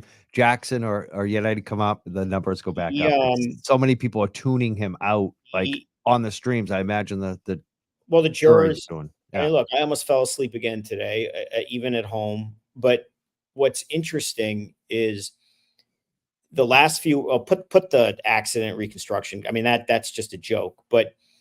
This happened with Jessica Hyde, and it happened with Ian Whiffen too. From their standpoint, these are huge witnesses for them. I mean, they need them to be compelling. And he examines them in the same time to make the donuts, dial tone, coughing, sloughing, heavy breathing manner that he was examining about, was there a band at the waterfall, and tell me about Sully's kids and the snow on the apron and the weather. And he doesn't even attempt to connect with the jury and do anything to say, pay attention, something big's coming. And you could do that by just taking a deep breath, changing your inflection, move to the other side of the courtroom, look at them, emphasize, do something, anything. And instead, it's time to make the donuts. And time to make one the of the signature phrases. That's a signature. No trial skills or no sense of how to look. You don't have to be like Jackson. You're never going to be him. Alan Jackson. I think that's well established. You don't have to be as smooth as that, but you still have to attempt. And you know what? Maybe your shtick is, you want to be Columbo-like. You're kind of a schlub, but you're a smart schlub. And when I say something, it's important. Like, make an effort to at least impress upon the jury, I have something big. On the other hand, with the inverted tape, with his examination of Proctor and his attempt to protect him, he did sacrifice what if any credibility he had with the jury. So this is amazing. They have a tally going. I guess Legal Bites, it's another YouTube channel, has been keeping track of his what if any tally. They say it's 1,800, over 1,800 at the start of today. I don't know why. Like, when he has an expert, it's standard practice to say, to have them describe their educational background and credentials, and unless you're Paul, who has none. I get it. But when you're talking to like this guy, Ian Whiffen, who I guess he didn't have any either, which is surprising, but that's not the point. That's not a dig at him. Why would you say to an expert, what, if any, do you have? Why don't you just get up and say, can you just please describe your educational background, starting with college through now, and sit down and let the witness talk on direct. Yeah. It's like they haven't had any courses in trial practice. Little things like the end of the day today, he's handing one report at a time to Guarino, and they're all, one is Karen and McCabe, one is Karen and this. And even I said this on the other podcast, my God, why don't you just hand him all 7 at the same time and say, this one is this one is this. But instead, he goes through the same rote procedure. Your Honor, permission to approach, show him this, permission to pull it back, permission to approach. And he goes through this Back and formula, forth. and it's just word salad after word salad, and nothing gets accomplished. And he spends hours of filler time. I mean, how many times has he said, Miss Gilman, can you show me the next picture? If you cut that out, we probably saved 2 hours of trial time already. Wow. Just that. Unbelievable. Just that. It really is. You said something about trial practice. Is there like when you're a trial, like when you're a wannabe trial attorney, or maybe you're even in it for a few years, where do you go to practice your skills like this Listen, outside of court? all I can tell you is this. And again, I recognize the Norfolk, Massachusetts DA's office is not the Manhattan DA's office. But I mean, I understand, again, scales of relativity. But when you go to a place like the Manhattan DA's office, there is a thing at the end of every first year prosecutor's thing. It's like a 3-day thing called trial advocacy training, whatever. I forget what they call it now. And it's a big deal. And it's a 3-day intensive thing. And they bring in alumni, prominent alumni, trial lawyers, older prosecutors, defense attorneys who used to be prosecutors, judges, and you have intense training. You also will second seat some very experienced attorneys. There are programs in place to try to make you a good trial lawyer. Now, everyone has their own ceiling. I get it. And he's probably on the low end anyway, but that's on presence. Like some of the stuff that he's failing at is basic strategy and understanding what am I trying to do that has nothing to do with the fact that he's not smooth. So it just feels like there's no training. And, when I was there on Friday, they had 4 DAs sitting there watching him. I might have said this to you and joked earlier. I just wanted to lean in. They seem like nice people and say, this is not what you should be watching. I mean, go somewhere else because this is not what you should be absorbing unless the goal is to, which you can learn by seeing somebody do what you shouldn't do, I suppose. But they just clearly don't have much strategic thinking. We got a question from Mazza. Mazza, I said this to you earlier. My girlfriend, I think, has a crush on your voice. Oh, jeez. She was asking. She was It asking is for very your, radio. It really is. Yeah. You should think about it. She was asking for his photo, and now we got another woman. Cheryl says, Mazza, follow you, and she wants to know what is your profession. You don't have to reveal it, but I'm just letting you know if you want to answer Cheryl in any way right now. Yeah, sure. I'll do a generalized answer. So first and foremost, if anyone wants to see a picture of me, there's one of me and Karen Reed pinned on the top of my X page when I met her last week. Now, my profession, I'm just going to put it this way. I'm a manager, and I work for a pretty big company in the Northeast, and I'm just going to kind of maybe leave it there. I don't want to get too detailed on anything. So, yeah. Good deal. Are you like a cool manager, or are you like strict? I'm a cool manager. My people under me love me. I'm always like real with everybody, and always like telling people not to stress out and relax. And they make a mistake. It's always, well, we all make mistakes. Let's just just get you to understand what you need to do better, and let's just get you trained up on it and get you back out there working. So I always try to work with my people on my team on a very good one-to-one basis with each of them, and try to keep a good positive environment. And I don't get any complaints. That's for one thing. People seem to kind of enjoy working under me, and that's for sure. So yeah, Mazza the manager. So not the manager at Dunkin's though, or McDonald's. No. It's not like a chain or anything. It's a corporate company. It's a business. It's not it's not a business you would hear of. It's a corporate company. I also noticed that Karen Reed's mom, Mrs. Reed, seems to like you too. She was noting about your icon, how it moves when you talk, and she thought it was cute. That was hilarious. What's funny is when I first heard the video, I thought when she said Mark, she meant me, but then on my phone it sounded like she said Mark, meaning then Mazza. But then when I listened to it on my computer speakers, I'm like, wait a second, she says and just before this. So she's referring to Mark, then she goes and Mazza. So I wrote it wrong when I put it on my page, but she's the nicest woman in the world. Love her to death. We walked into court together last Thursday. She's the most friendly. I refer to her as a gem. She's a total gem. Her daughter Karen's a total gem. They're wonderful, wonderful people. Bill's an amazing guy, and they are just absolutely the best. Love them to death, and absolutely honored to get to sit in court with their family and go through the whole process of what a day is in this situation. Definitely helps me understand the case better too, and also kind of, it makes me want to fight more for them after meeting them all, quite honestly.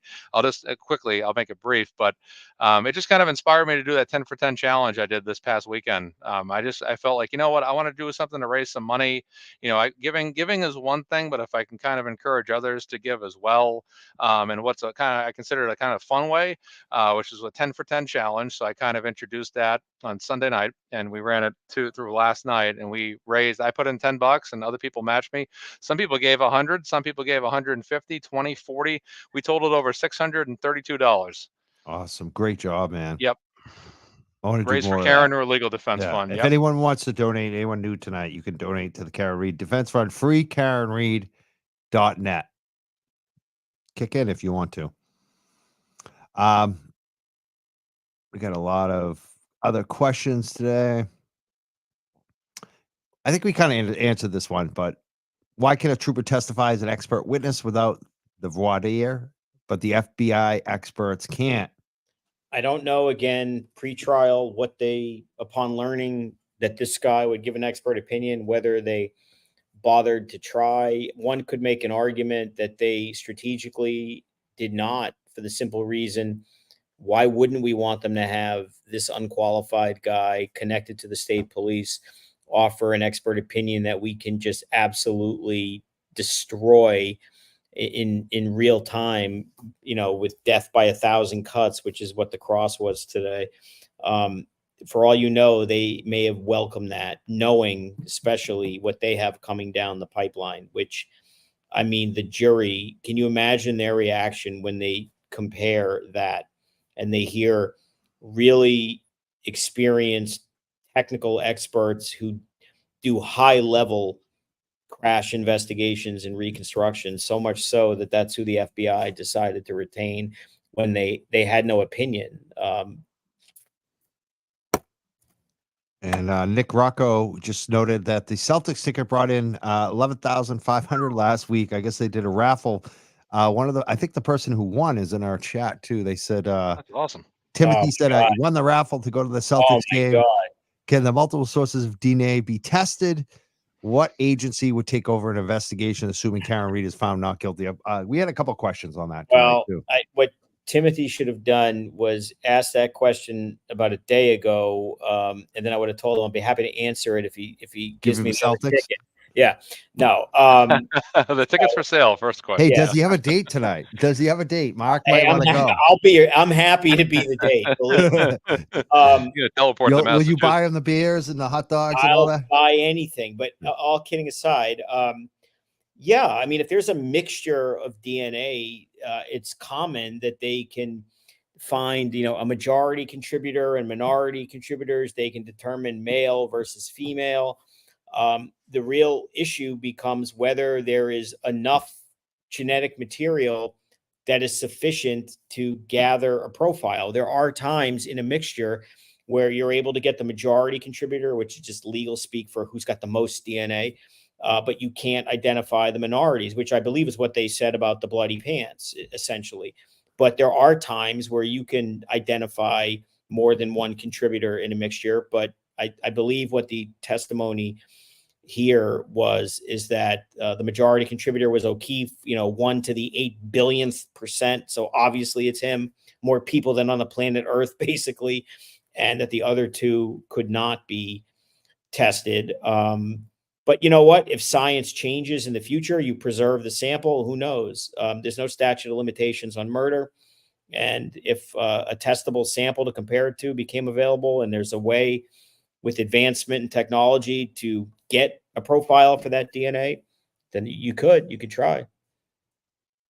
There's a question here from Amber, who believes that both Green and Whiffen both work for Celebrate. I don't believe Green actually works for Celebrate. I think Now, he's an Green, expert. Yeah, he's got his own company, is what I understand. Exactly. That's the answer to that one. Another one. think we answered this one too. Nancy knew. She said, "Would you advise future trial attorneys to go to different court cases in person to watch different lawyers and jurors' reactions to style questioning tips?" 100%.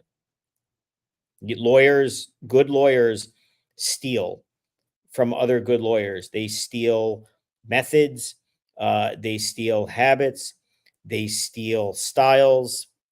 Yeah, I mean, if you're aspiring to be a trial lawyer, then certainly this trial, it could be good to watch for a lot of reasons. When you watch Jackson or Yannetti, that's how to be a really good trial lawyer, like really good. When you watch Lally, respectfully, there are things that you don't want to do. But the more you watch, the more you learn, and you develop your own style, which can be kind of a conglomerate of other people's many styles. Yeah, it definitely. That's the best way to learn, is to see how others do. We got another comment from Big Red's mama.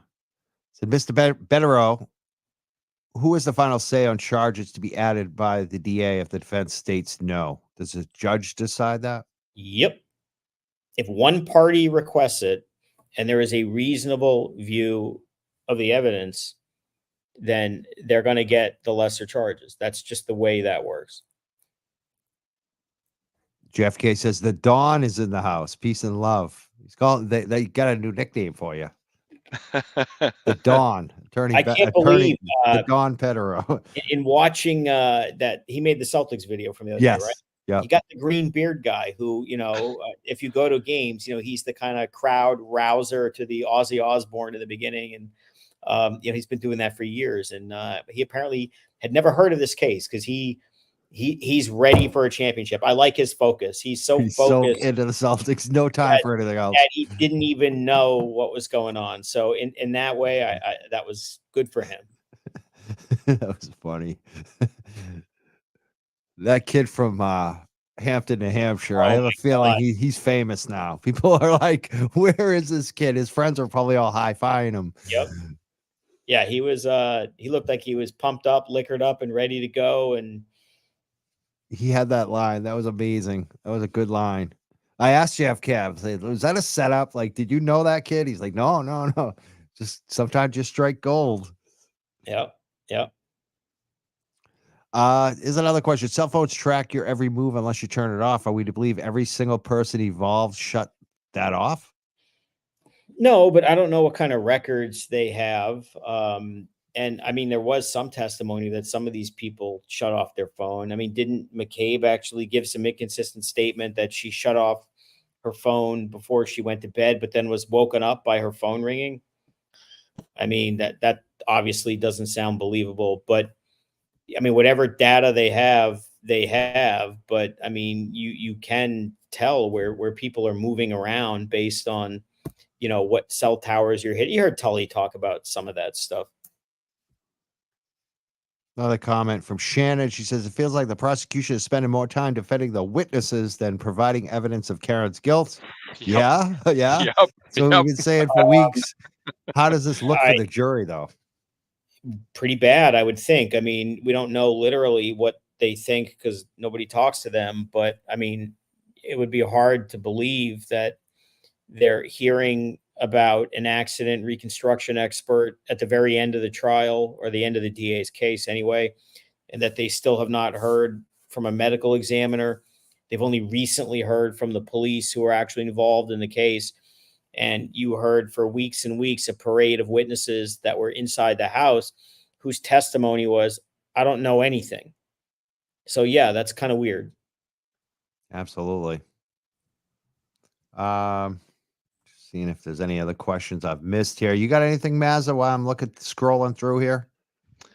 Just a selective deletion that was talked about by David Yannetti today with Ann Whiffen, the Cellbrite decoding project manager. So basically, some of the things he concluded was that just a basis for what you can recover or not recover based on searches. So when you're looking in your phone, for example, if you're in private search in Safari, they can't retrieve searches done in private browsers. So one of the questions that, because it was determined that based on my understanding of how I interpret it, is that when Jen did those Google searches, she hadn't done it in a private browser, which means that they'd be able to be retrieved. So Yannetti had kind of asked about selective deletion, which is basically when a user determines what to delete.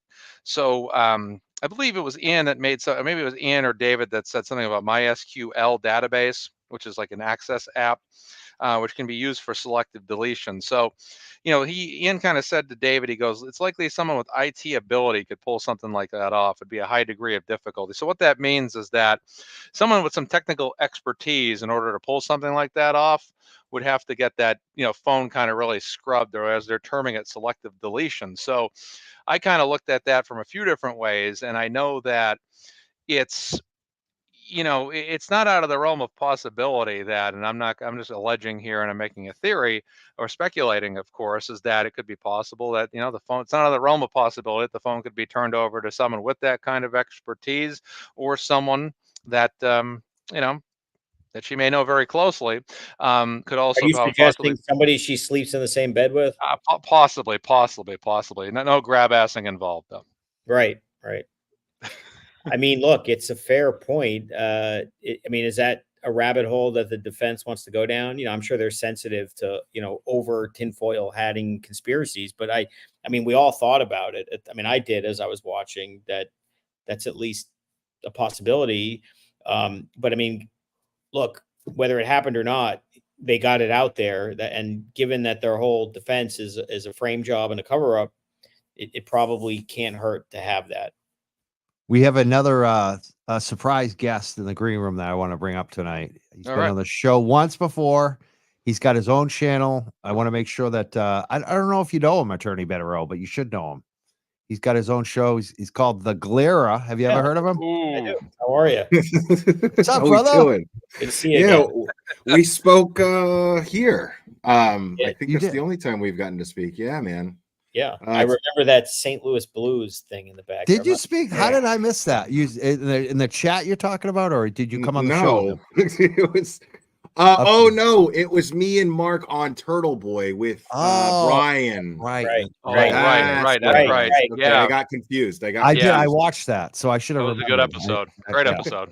Yeah, it was a lot of fun. It was great talking to him. And Is it's that always Clubber great Lang? talking to you guys. That's Clubber Lang. His dog is That's Clubber. Lang. Yeah. Like Rocky 3. I am a massive Rocky fan. Like, Me too. I love it. I'm down. You could live your life based on Rocky's philosophies and never fail. Well, in that case, we need Paulie to throw in the towel, right? Ollie was awesome. Yeah. Someday, not today, I'll tell you a funny story of when I was a DA having something with Burt Young, but that's for another day. Really? Wow. Late Burt Young. The late Burt. That's so cool. Yeah. Hey, everybody. Great. I see everybody saying hi. Yeah, everyone's excited. I think the Glare is here. I'm excited to be here. Yeah. I'm sure you saw some of today, right? Oh, yeah. Yeah, I streamed the whole thing. It was more eventful than I expected it to be. Yeah. Because I got the stupid vibes from Trooper Paul, but not to the degree that Jackson, revealed it. It was amazing. That dude, like, it got to a point where I just couldn't hold back. I was talking over him and making jokes and just roasted him the whole time I was covering him. I couldn't help it. It was too much. The dude's like a cartoon character. I can't even believe somebody gave that dude a badge and a gun. It's crazy. Unreal. Or more to the point, a ruler, right? Right. Dude, I'm a dropout, and this dude's asking like what he was like, what discipline, what particular scientific discipline does your profession fall under? And immediately I'm like, Physics, dude. Yeah. Like, dude, like I never even got to physics in high school before I dropped out. Like, how did this guy? I was like, what is going on? I think the answer is math class, is what he said. Dude. I think that's what he said. Oh my I god. could be wrong, but I thought he said I learned it in math class or something. Not gymnasium, gym class. Yeah. Yeah, I went full F it and just started everything that came to mind. I was saying out loud, like, screw it. If you just want to hear the guy, then go somewhere else. But I can't keep quiet about this guy. It was too much. I don't blame you. You know, I'm lucky I didn't have a mic at that point. Seriously, people would be so mad. Like, shut up, bad. dude. It was so bad. It was. What do you think? What do you think, Mark? Like, as I said, I thought, bar none, and this is a lot of years of this kind of stuff, the single most worst expert witness imaginable. And I would have said that just after his direct, that's saying something.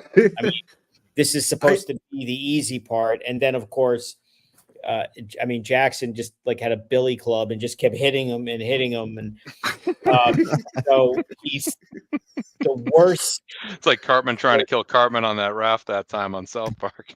yeah, and I didn't feel bad for him at all because of when you take everything into perspective. We're talking about this is the accident reconstructionist, and you're telling me that this is the best he came up with. This guy didn't even factor in this isn't even really his fault, but he didn't even factor in Higgins' Jeep. Now, had Higgins been interviewed by anybody, then, you know, maybe that would have been factored into his reconstruction. But now that it's already been established, the jury's looking at this reconstruction like, well, that's just already wrong. Well, that can't even be. What I found funny, I mean, we mentioned this earlier, you'll probably get a kick out of this, is by definition, his job is to attempt to reconstruct accidents, meaning I'm not there. I'm not an original witness. My job is to try to recreate as best I can. And at one point, when he was getting grilled about the glass and it was the wrong glass and this, and he basically said something to the effect of, I don't know, I wasn't there. And I just thought, like, that is your whole point. How can you, your job is to reconstruct, use as an excuse, I wasn't there. And then he just gave up and said, well, I didn't put it there, which, I mean, we all know how that went. Oh, that was beautiful. Yeah, that was beautiful. Like I'm he's sitting there going, the cup, you know, the cup. What cup? You're not even really supposed to know about a cup. You're not supposed to know about these particular details of the evidence. Tell me without telling me that everyone told you what to say in a report. Like, this is insane. He said he was told by Lieutenant Gallagher, who he acknowledged also was not an original witness, who was told by, it's like literally the game of telephone operator, to create his working premise on the little chart that he made is literally from double hearsay, which, you know, as you know, most people say is not reliable. And it's no pictures, no nothing, no attempt to recreate other than, you know, doing wheelies and maybe donuts in the parking lot at the Camden Police in her SUV. It's sad. I mean, this is what's going on, Mazzo? He shows his face. Oh my God. This case must really be over if you're look at this big sexy bitch. He is a big boy. Look at him. I want to know who's bigger. Is it Mazza or Galera? Who's taller here? I think he's taller, man. Yeah. That dude, like seeing him. I mean, I didn't realize how tall I was. You know, I think everybody in Massachusetts is just generally short. Maybe no offense, but I got there and I was like, look at all the little people. Hello. You know, yeah, it was really weird. I mean, in a good way, but it was really weird. But yeah, like everybody was like, you're so tall, and I'm like, I didn't realize how tall I was until I got here. Do you feel like that a lot, Mazza? I'm always being told I'm a giant. So I ran into Neil Fingleton, who was a 7'6" center for Holy Cross back about 20 years ago. I looked like a midget next to him. I mean, it was just insane. Everyone's like, I never seen you look so small in your life until you were next to Neil. It's 7'6". I think he played at Holy Name or something in Worcester, but wow, yeah, he was huge. Yeah. How tall are you? I'm 6'5". Wow. Oh yeah, you're definitely taller than me. I'm 6'1". Only 6'1". Yeah. Oh, you are? Okay. He's got 4 inches. Wow. I'm just I'm kind of like flabbergasted right now, Mazza. I'm used to talking. Yeah, I just got fired up. Thing.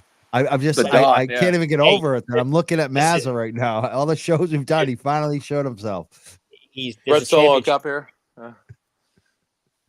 You had to come Yeah, out. this is There's a championship at stake here.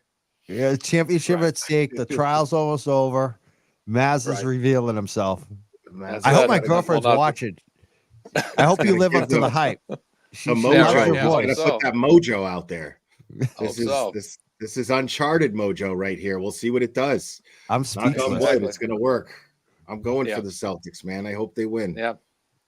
They got to get it done tonight. They can't go back to Dallas. That's for sure. They can't be risking this game 6, game 7 stuff. They just got to come out tonight, get it done, knock them down. Game. You don't think series it'll go to over, 7 game over, games? I hope it Better just. I hope it ends tonight. I If it hope it goes to ends 7 tonight. games, we have a problem. See, Big you deal, guys right, are gonna. This seriously. is where you guys are gonna think I'm a total idiot, right? Because I'm not. I'm not a conspiracy theorist guy. I really am not.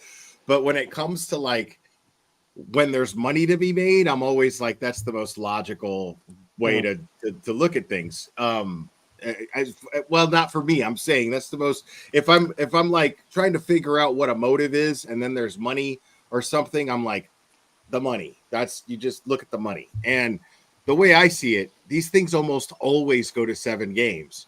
Yeah. And it's Well, why the is refs it because make it, both yeah. teams are so good, or is it because there's a lot of concession money. that still Well- needs to be sold in the arena? We're talking beer, we're And talking TV time. food, Think about TV ratings too. time, TV all of the contract. ad revenue coming from the Yeah. from it the could be commercials. worse. 20 years ago, an NBA referee actually went to federal prison, Tim Donaghy, for fixing games. He was prosecuted in the Eastern District of New York for literally calling fouls and doing things by gambling on games that he was officiating, and he went in for a couple of years. Basketball seems easy to do that too. That's 'cause the you- danger. is. It's called what's a foul. travel? That's the What's easiest a game to fix. charge? It's Right. very easy. Free throws and things Yep. like basketball is far and away the easiest game to fix. It is. And With then the when it's referee. a bad call, you get some drama. Somebody gets in the ref's face, and it's good for everybody. It's Yeah. good for everybody. Here's a question from Australia. It says, Mark, wasn't the decision on to increase the original charges based on the findings of the reconstruction expert? I don't know.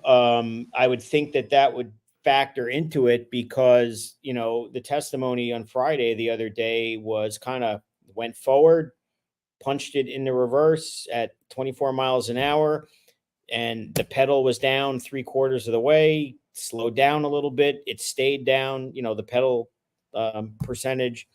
And, that appears to be their intentional argument. They talked about she could clearly see through the camera. There was no impediments, the noise, all that stuff, which would tend to suggest that she would have seen him. I mean, all of that is well and good. They're just kind of jumping the gun on one little small detail. Those facts would all be helpful if you could actually establish she hit him with the freaking car. You might want to start Right. there and then worry about intent. I was saying the same thing. I was like talking about how, okay, man, that's real nice that he has all these spreadsheets and he has all these times of when the gas pedal went to 75% and then went back to 20%, so on and so forth, all of this stuff. But it's like, what good is that if you can't put John behind the car in any way, shape, or form whatsoever? I'm like, okay, so Karen drove her car. Got it. Not only that, but what an effective job today. And I mean, they were locked in on that one key cycle because that's 24 miles an hour. What they claim is in reverse. And apparently what they didn't learn how to do in math class was count, because that they kind of blew that up today, which perhaps more than anything else wipes out the whole premise. I mean, they were locked in. It has to be this key cycle, but they literally can't count from 1164 to 1162 and realize that's 2 trips when it turned out to be 4 or 5 or whatever it was. So, Yeah, Jackson had his number all weekend. I guarantee it. Like all weekend, he was Ready. like, I know exactly how to get under this dude's skin and that make the jury see exactly not only how dirty he is, but how incompetent he is. He's not going to be able to keep up with his lies. I'm just going to I'm going to make him trip over everything. And it was a work of beauty. It was so bad at one point, and this might have even been on direct, and maybe that's why I was saying earlier I thought he was the worst expert I ever saw before Jackson even stood up. But I think it was direct. Yes, it was. There was one point where Lally asked him his opinion, and he got flustered and he brain farted and he couldn't say it. And he said, "I need to look at my report." Okay, fine. And then he started reading his report. Reading it. Do. And even the judge was like, "You can't do that." Okay, so he looked at it and then he's telling him, but you could see what he was doing was downloading everything he had learned. I mean, it's like he studied over the weekend, short-term memory, and was just throwing it all out, get it out, be done. And it didn't have any indicia of actually explaining to the jury what it was. This is why I believe it. It was just pass the test and get it out there. And that was just on his direct. And you could see right there that this guy, he has no opinion. He was told a set of circumstances. He was told it was a car pedestrian accident right off the bat. The whole premise of an honest evaluation was destroyed, or what Jackson called confirmation bias. It's true. He was told what happened and to reconstruct it to get what we need. Shit show. Completely. Yeah. Right. I feel like I mean, the vibe I got from him the entire time was, and even during direct, was that he was like a little kid stuck in a mandatory oral quiz that just wouldn't end. Yeah. And it was It's a like- nightmare for him Yeah. the entire time. He Like was a- like a child. And the nerves, it was palpable. I mean, I honest to God thought he might throw up. I mean, yeah, totally. I felt like he was going to need an oxygen mask. I really felt like this kid needs something right now. It was. Yo, but can we talk about his dome though? That thing was the only perfect thing about him. That was the smoothest shave I've ever seen on someone's head in my life. Dude. It was fresh. It was fresh this morning. I'll tell you that. I mean, much. fresh. It was clean. Yeah, absolutely. Yeah. God, I had to throw something positive in there. Poor guy. You know, Hey, at least give him one out some of every points. 10, things you got to make a positive. There's a comment. There are rumors that Canton has a lot of swingers. What I do you guys hear know about that? just one more time. I mean, it's a rumor. I don't know. I don't know what to tell you. How do we Every answer place Yeah. has swingers. Yeah. First of all, that? Right? it's a lifestyle. Massachusetts has just- swingers. Yeah. Discretion is part of that lifestyle, but it has nothing to do with anything. There's no reason to think that it's in any way, shape, or form a factor into this case. You mean At least not yet. there's not going to be like a real Housewives of Canton that comes out? I don't. Right. I hope not. I hope I'm not. trying to understand what the obsession is with it. People keep saying it in my chat. They go swingers, and I'm just like, what? Where?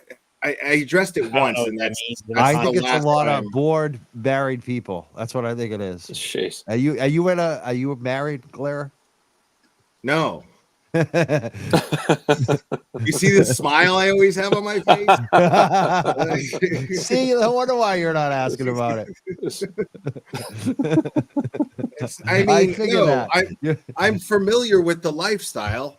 It's just that, and the thing is, it's like, listen, as much as I'm going to say about it, okay? But I'm telling you, it's everybody who keeps bringing it up is dead wrong about the motivation behind it, about what the lifestyle is about, what type of people get involved in that lifestyle, how they conduct themselves within that lifestyle.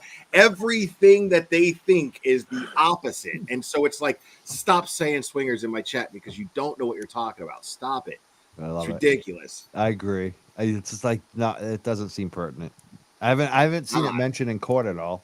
I mean, so it's funny. People want to talk about stuff that didn't happen in court. It's like, let's just stick to what we know from the facts. Like the DNA, the blood profile. I still can't get over that we have 2 extra blood profiles. People are asking about that in the chat, which is a good question. Can the FBI come in and test that stuff and see if they can find whose DNA that was? I mean, if there's not a big enough concentration to test it, it doesn't matter. I mean, you can detect DNA, but not have a large enough sample to be able to, detect an actual profile. So which is what they said. And that comes up a lot, by the way. That's not a rare finding. But if there's nothing to match it against, then you can take DNA from whoever you want, but there's nothing to compare it to, which makes it useless. Right. Yeah. That's what I keep telling my audience when they bring up, like, well, there's two other people on Twitter, and they're like, there's two other Profile. sample or profiles. Thank you. That was the word I was looking for. Profiles of DNA, but it doesn't matter. They never took anybody else's. They can't, they have nothing to butt it up against. And it doesn't matter TNA's, in terms of, linking it to a suspect, but for Right. the defense, it matters a lot, because the idea that John O'Keefe's pants would have 3 profiles, and I believe it was blood. And maybe I have to go back and listen to that. But as we said before, the magic taillight, which apparently didn't break originally until John O'Keefe rolled around it, and then it just decided to shatter all over him and cut his arm before he hit the ground. One thing I can tell you the taillight didn't do was somehow everything that the reconstruction has said. Cut Pretty much. John O'Keefe and have him get 3 blood profiles on his pants. The other problem they have, this guy, is although there was DNA on the piece of plastic, which again the defense is going to say was planted anyway, but it wasn't blood.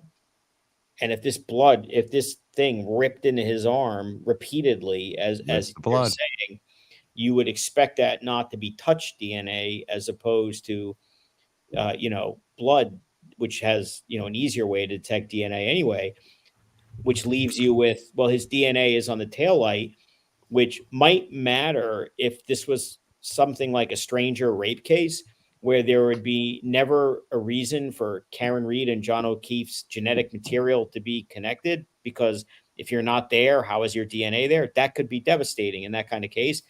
But when it's your girlfriend's car, who in essence lives with you, I mean, not literally, but they spend the night all the time, they go out together. The fact that his touch DNA, which is just nothing but skin cells from hands rubbing up a shoulder or whatever, right, it literally has 0 value.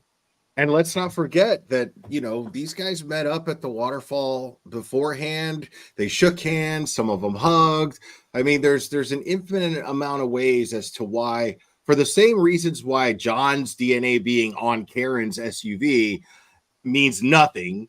It's the same as anybody else's DNA necessarily being on John O'Keefe, because if let's say one of them got charged, let's say either Higgins or one of the Alberts got charged, their defense attorney, if they know anything, I would assume, sorry, I know I'm talking to an attorney and I'm not one, but it seems like it would be basic first year type stuff to go, well, they were at the waterfall. Look at this video of him hugging him right here. Look at this. And that right there would create doubt, I would assume. It can. I mean, depending on what kind of DNA it is and where it is. The problem is if it's blood on the jeans, that's a huge fact for the defense, because that supports their theory that they kicked the crap out of him, and it also means more than one person if it's 2 other people's blood in an area where one would think it's bloody nose and facial beating if it's dripping down onto your pants. So I just another problem for the DA. 99 problems and no answers, basically. Absolutely. Get some other questions here. Where is that question I had? I lost it, of course. It happens. There's too many. I get about 10,000 of them. Chat. Yeah, it's just crazy. Yeah, man, your channel's killing it, dude. Good for you, man. Congrats. Like, well, let's talk about your channel. You got thousands in here, dude. You're the Glera, and people can follow you too. I hope we have you up in the chat there. I hope our mods are pumping out your links, and everyone should, if you haven't, I think most of the people watching have already subscribed to Glera, but if you haven't, check out the Glera and follow him too. And Mazza Media. Appreciate it. Thank you. Yeah, dude, Mazza, you're live yesterday with Auntie Deb. Oh my God, I was dying, dude. That was great. Your channel's coming up too, man. You're killing it. I love it. Thank you, bro. I was laughing so hard during that. I didn't even think I was going to be able to last like 10 minutes into that show and actually be a host anymore, because he had me rolling, bro. rolling. Yeah, Only no, you and I could do love that. it. That was a And I great show. love to see Maz's channel grow, dude, because like every time I'd see him like either on here or someone's panel, or he would get on a roll and he would just talk and just spit facts on a topic while reading the chat. I don't know how you do that. How do you Like, do that? I've I been don't. doing I this can't do two forever. things at the same time. Mazza was I don't know. born for this. Like, I Yeah, can't thank wait. you. Yeah, I'm dying to see your channel grow, man. Like, you deserve Thank you, bro. it. You deserve Appreciate it so much. I've been watching you for a long time, quite a long time. I don't know, probably going back to whenever you started. I think when your name started to pop up very early, it was right around the time I caught up on your show. And As far as this case goes, yeah, with the case, yeah, exactly. Probably last fall sometime, yeah. Yeah, sometime last fall, sometime mid to late last fall. Yeah, Probably that's the for time I sure. started too. Yeah, your name was getting big quick. I remember hearing glare all over the place, and everyone's like, "Oh, the glare is live! The glare is live!" So I'm like, "Let me tune in then and watch them and check this out." And I've always liked that sign behind you with the light right there where it says the glare. That's pretty awesome. Oh yeah, it was expensive. Was it? How much does that thing cost? Probably about a little more than that, but well, yeah, let's call it a few hundred. Yeah. Yeah, sure. Okay. Yeah, worth let's it. call it a few hundred. It was. Yeah. It was. I saw it as an investment. You know, like I moved to a new spot, and then I was like, I got all this space, so you know, let me do something cool with it. That's awesome. So this is. I mean, this is as nice as it gets. I'm happy with it. Poster more than the light. I like the light, but I like the Pulp Fiction poster. Yeah, Yeah. right. Yeah, I think people like your background better than my Yeah. curtains. The curtains, people don't like my curtains. Some I people put a do lot of actually. thought into it. My girlfriend, my girlfriend got upset about the curtain comments, and then everyone started liking them. Oh, there we go. Yeah. She told me I could put in some new. Maybe I'll put some blinds in. I don't know. We'll see. We got questions about the outburst today. We already mentioned it as Guarino, right? Guarino was the guy that we think that. Yeah. I mean, I'm Hispanic. I've been calling him Guarino, but they've been saying Garino in the courtroom. But when I remember reading a report, trying to sound it out, and going, okay, Guarino, okay, Guarino, yeah, Guarino. That's how you say it. Yeah. I think we That just was got you weird. a new sub too, Mazza. You see this Oh, no comment here? kidding. Let's see what we got. They said they would subscribe to Mazza if they could see his face. His face is on the screen. There it is. See, you got to Wow, right subscribe. there, on our there it Shinko. is. So you only watch music videos. You won't listen to music unless it's on a video, or No podcast. I mean, come on, like Yeah. it's the substance that matters, man. Like the dude's all heart. I knew he was that big, just Yeah. because. Did you? No, I mean, I guess the Dr. Well, Drew they- rumors. Yeah. The day doc- that you told me you would take care of Brian Albert and Higgins, I was like, how big are you? And you were like, Yeah, right. "I'm Well, I didn't word it that way. Let's be honest. I said that if I had to take him on, in a spar or something, I'd be able to hold my own, no problem. So, 6'5", 250. Do martial arts regularly. Former college dude. athlete. I got some goods. So, But they're not winning a game of grab ass with you in the bar. Yeah. Well, I don't want to play grab ass with them. Go That grab sounds ass a with little- them. right. No one wants to play grab ass with them. No. Nobody. I don't think anybody does. Someone is asking a question about Sean McDonough. His younger brother died, and Yeah. that's why he's been gone for a little while. He's going to be back. Yeah. I think he's going to be back actually this week. I think, or either this That's week or good. next week with Dylan. He'll definitely be back. So Man, Send poor him guy, some he's love been and through a big- lot. yeah. When he's I been through a first lot.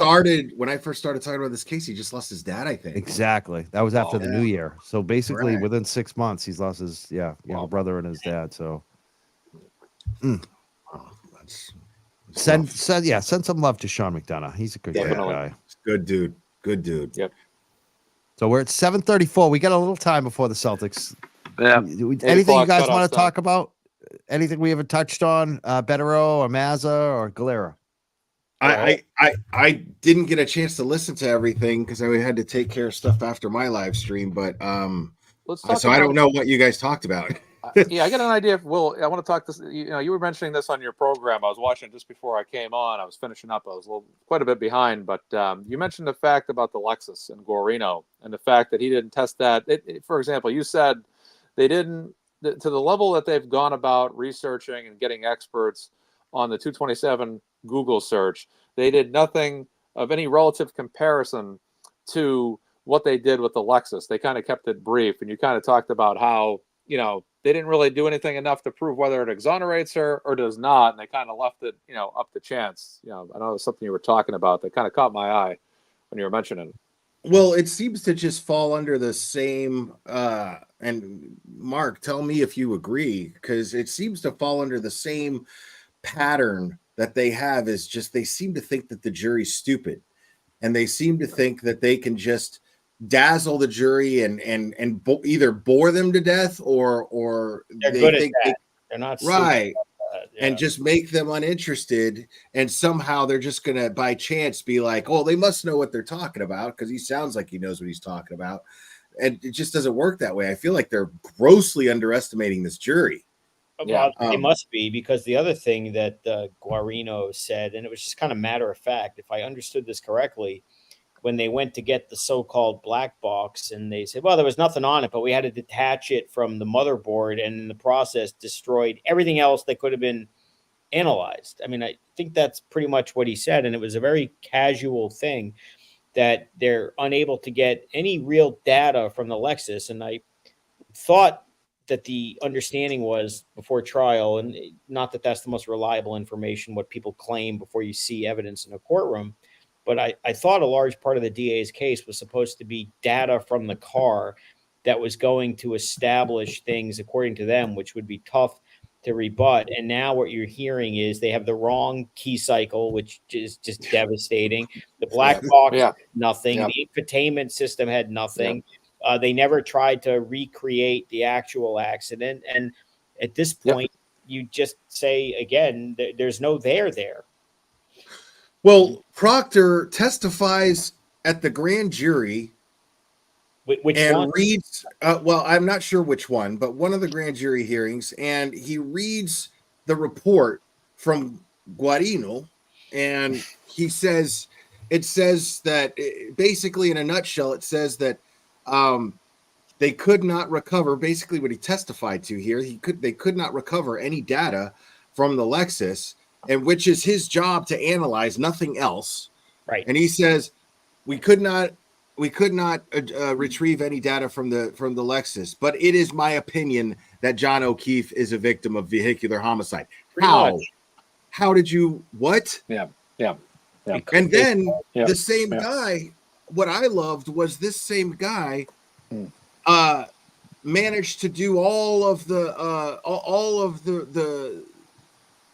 he managed to come up with all of these things that were happening with Jen McCabe's phone as to why the Google searches didn't actually happen at 227. He's the one who comes up with all of this. And wait, why was he unable to retrieve any data from the Lexus? Why all of a sudden in a pretty new Lexus? Because all that tells me, if I'm already side-eyeing, if I'm on the jury and I'm side-eyeing the prosecution, I'm going to think, well, it's convenient that there's no data showing that John O'Keefe was ever behind the car or that she actually hit anything. It's going to be very convenient for that. But for some reason, he managed to break down every single little reason why Jen McCabe's phone had all of the searches and why these searches showed up and why this wall was up and blah, blah, blah, blah, blah, blah, blah. Right. And then it's like, but this is the only useful thing he seemed to do. And yet they didn't investigate anybody else's phones. They didn't ask for anyone else's phones. They didn't look into the house. They didn't. This guy was so focused on Jen McCabe's phone. And how am I, as a juror, not going to sit there and look at that? Like, well, they were worried about that 227 search. Look at all the work they put into it to try to debunk it. That's weird. Exactly. Yep. It's obvious too what their game plan has been. To debunk the conspiracy, and it's like, spend more time proving your case. Right. The only thing I would say about that, I agree with everything you said, except for the 227 search, they have to kill that. They cannot win the case. I mean, they have to go all in and attempt to wipe that out. And if they can't, they just can't win, because if McCabe is out there searching how long to die in the cold hours before, I mean, that's per se reasonable doubt. So, but all this other stuff, there's too many coincidences that they seem to be able to not resolve that potentially would favor the defense, but then they're just going to tell you to sweepingly believe in conclusory terms that everything supports guilt and there's nothing to see here. And, this is easy. And it just doesn't make any sense. And there's just no evidence, no credible evidence to support any of this at this point. It's a good comment came in. Says Jen McCabe Googled herself on 2/1/22 per Whiffin's report. She wanted to see if people were talking about her. That's interesting. I mean, my first reaction when I saw that was I just kind of laughed and chuckled because, it's this whole ego craziness, self-centered. Then you take a step back and you think about it more critically and you say, what is she worried about a couple days later? That, like, am I going to get lumped in with this? Remember, she's supposed to be feeling shock and horror about her friend and whatever. But she still had the wherewithal to see, what are they saying about me, if anything? What if anything are they saying about me? So you think the person should be looking up with John O'Keefe, not herself, there is something interesting there. She did look him up though. She did at one point. And even as a Boston, I mean, she was looking for news articles to see what was out there, which, I mean, I think that's an interesting thing to do that somebody might do. But when you're basically saying, oh my God, my friend, and I'm devastated and we're traumatized, that does seem to put a little different look at it as to why not traumatized enough to just start Googling to see whether your name is coming up in this. I thought that was kind of weird the more I thought about it. Yeah. Suspicious. A little bit. I mean, I don't want to make too much of a big deal out of it. It's a little weird. Yeah, and I got lost at one point. Maybe one of you guys could shed some light on it for me. Because he kept saying 1033. I'm like, what searches happened at 1033? Why is he saying that these searches actually happened at 1033? At least that's how I took it. So yeah, there was that's bad. Yeah, there was one more. Yeah, that's bad for Jen. I think what he was saying was that when, like, the next time the web page opened was at 1033, which relates to the 6 whatever search, the same way the 227 search really was. I think it was all part of what opening and closing web pages can mislead about the timing of searches. I think that makes sense because I was confused. I was like, why does he keep saying they don't speak English? And given Lally's monotone anyway, whoosh, I mean, all I saw were two entrepreneurs trying to shill their product and companies. Get That's more what business. I saw. Right. Yeah. Drum up more business. Look at all these cameras watching us. Well, it's also, it is interesting, and I don't know whether the jury will make a big deal out of this, but, the first witness, she's got a small company in upstate New York, kind of eclectic, gets contacted by an internet reaching out. Okay. They're in Boston. This is a big tech area. There's got to be credible cell phone analysis type people or ways to get other people. And then this guy who, seems intelligent enough and all of that, but he's from Canada and has never testified except for once in a court in Michigan. Strange that those are the people that they got rather than somebody with maybe a little more gravitas and experience, in a big city who's been qualified as an expert in various courts 50 times. Well, how many? That begs the question: did they go down a list, and how many rejected calls? and declined? Totally. We're talking about that Saturday night on another program, and how I had thought I can understand why the defense didn't do it because they may not know the answer, and they don't want it to come out like actually nobody. But just in terms of interesting, it would not shock me if they went fishing hard and this was 2 out of 50 responses that they got saying we're willing to do this, which I think would be very interesting if they did get rejected. What concerns me is his lack of qualifications to be a data deconstructionist, crash deconstructionist like this, and then basically have him up there giving testimony and all this about what he's researched when he doesn't have those qualifications. It's my concern, and I brought this up earlier, I just wanted to repeat it for the glare as well, is it possible this guy wasn't even really doing this for the state police for a long time? If so, how long? And furthermore, to that point, Was he just someone they basically just that drew the short straw and like, well, you're going to be the guy to go up there and represent the state police in this particular manner? That makes sense. I mean, you're going to tell me there's nobody more qualified in the entire Massachusetts State Police. That's right. Wouldn't he be the one that they could just pin? I mean, because if you think about it, everybody seems to be a screw up in some way. Yes, maybe a yes man, you know. Or yes kid. Yeah, just somebody who just seems to be the runt of the litter in every particular category, in every particular job. You've got Lolly and handling Turtle Boy's case. You've got the one step down, which Mellow. is I didn't even know was possible was Mellow. Yeah, and then you have Proctor handling the lead on this investigation, who's just too stupid to not even not put things in writing that are so what a moron. damning. I mean, it's crazy to me that every single person seems to be the worst possible choice to do that job. Right. Yeah. And I can't think that's a coincidence. No. I think you have to assume they could not outsource a real expert, which in a case like this, they're not sparing any expense. I mean, they have no problem going all over the place, going to Aruba, going to California, doing this, doing that, hiring experts. I think the reality is here, they probably couldn't get an accident reconstruction professional because they were probably told, you don't want to report for me because you're not going to like what it says. And so now you're stuck in-house. And this poor guy, well, I took 3 hours of courses in accident. You're the guy. Yeah. And, so he probably has a little more experience than the regular guys. But the bottom line is he doesn't have the requisite knowledge, training, and experience to be qualified as an expert.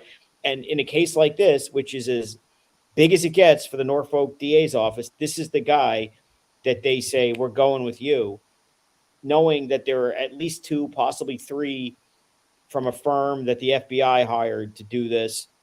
So the bottom line is how they ever thought on this issue alone that they could ever win the case is crazy. And I'll never understand why they're trying the case. I'll never understand why they indicted the case. And I think when this is all said and done, the shit is going to hit the fan. Well, look at the state police. They're disgraced as a unit. They're completely the entire entity of the all of them. Yeah. I mean, and obviously at least one, possibly more, are going to be canned. The Norfolk DA's office is completely disgraced. I mean, they're the ones who are responsible for this. They're the only entity that could pull the plug at any time.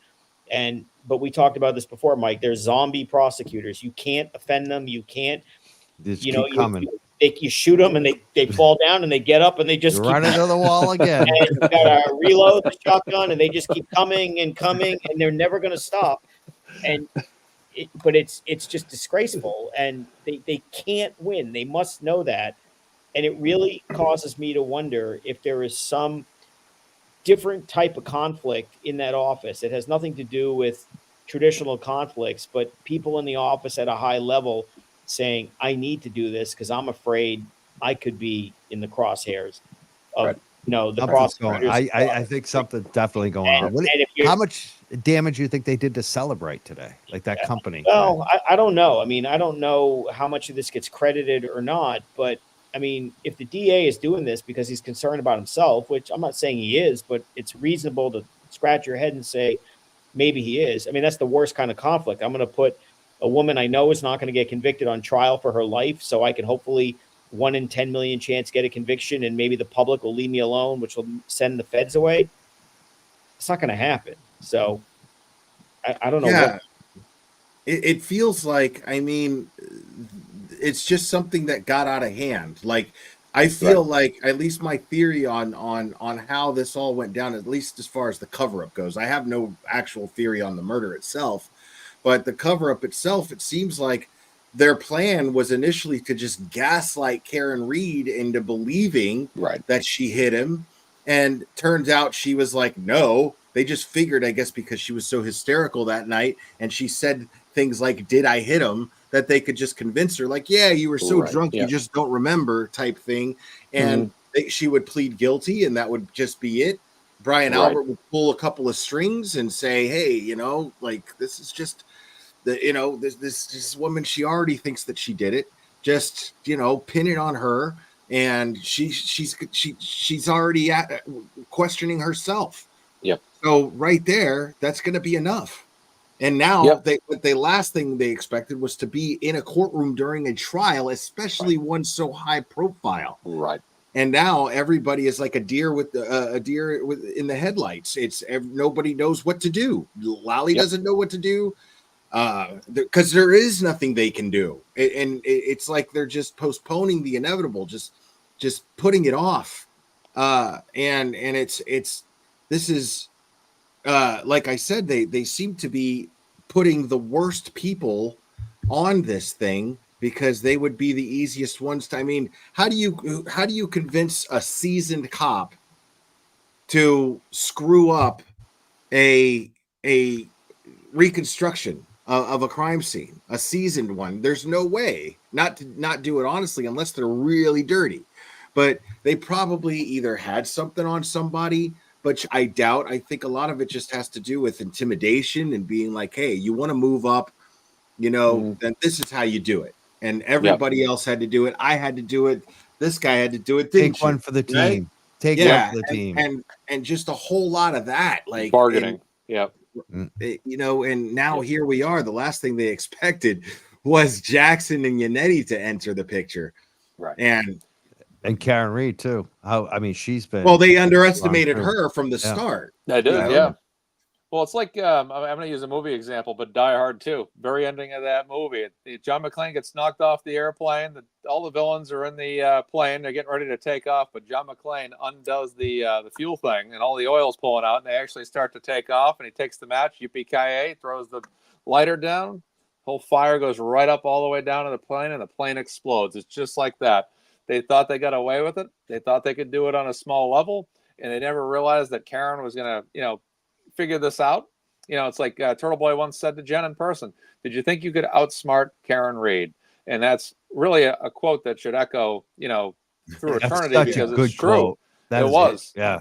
Because she was so smart. She was so resourceful. She knew how to kind of figure this stuff out, see what was going on. She, had one attorney. She got many more attorneys to work with them. And now you got the super team established. And basically it went right, getting back to that, gasoline getting lit by the lighter, going all the way up and setting the plane on fire and exploding it. It's kind of like that. They never thought that this thing would go from a couple people in Canton to now people involved in the state police to a federal investigation. Basically went all the way up, all the way to the DA's office, really, because you got Michael Morrissey out there several months ago saying these rumors about who did this are simply not true. It's totally unprecedented and it's totally outrageous. And it like Blair, you said it perfectly. It was a very, very small scale plot. It was a very, very small scale cover up. You're drunk. You don't remember, but you know what? She knew what her mental state was and what her, level of alcohol intake was and remembered it a lot better. Yeah. And she had a cracked taillight. Right. That's correct. Opportunity right there. Big opportunity. I think maybe I hit him. Oh my God, she's got a cracked taillight. Let's get it on her. That's already the size of those pieces that Proctor was pulling out. Oh yeah, on the stand, and then we're expected to believe that those came off the same taillight that's driving away from John O'Keefe's property after she backed into his car. Like that's insane. It's madness.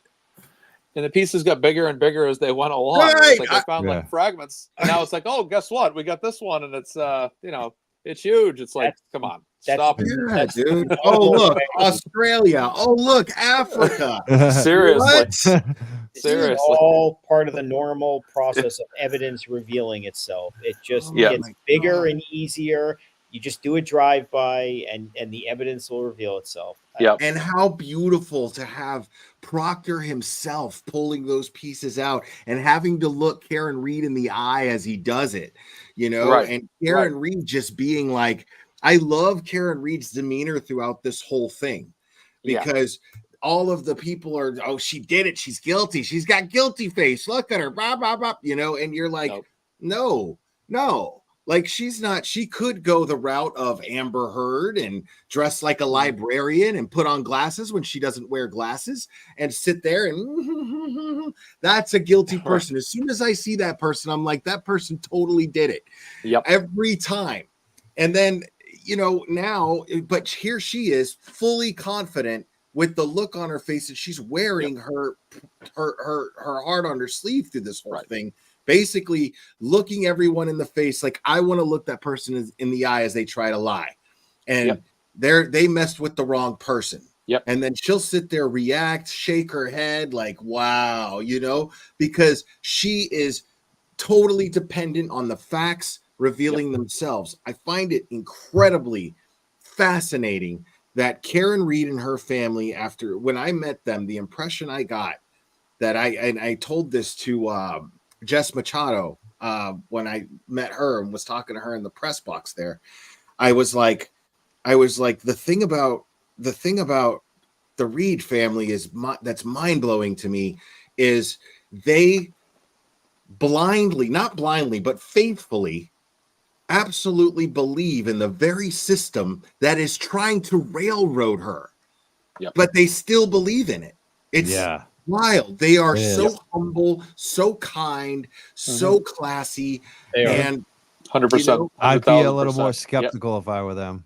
I hope that I didn't get one nefarious vibe off of Karen Reed at all. No, definitely not even the slightest. We do have to wrap this up. It's 7:56. Mark's gonna go. We all gotta go. But I had one more question for Mark because this is a super chat. Who is Georgia Capelman? Do you know who that is? The question came in. Do you see that question on the screen? I don't know her. Who is that? Should I don't know. I don't know. Super chat came in asking you about it. We don't know who Georgia is, so we handled that one, Anita.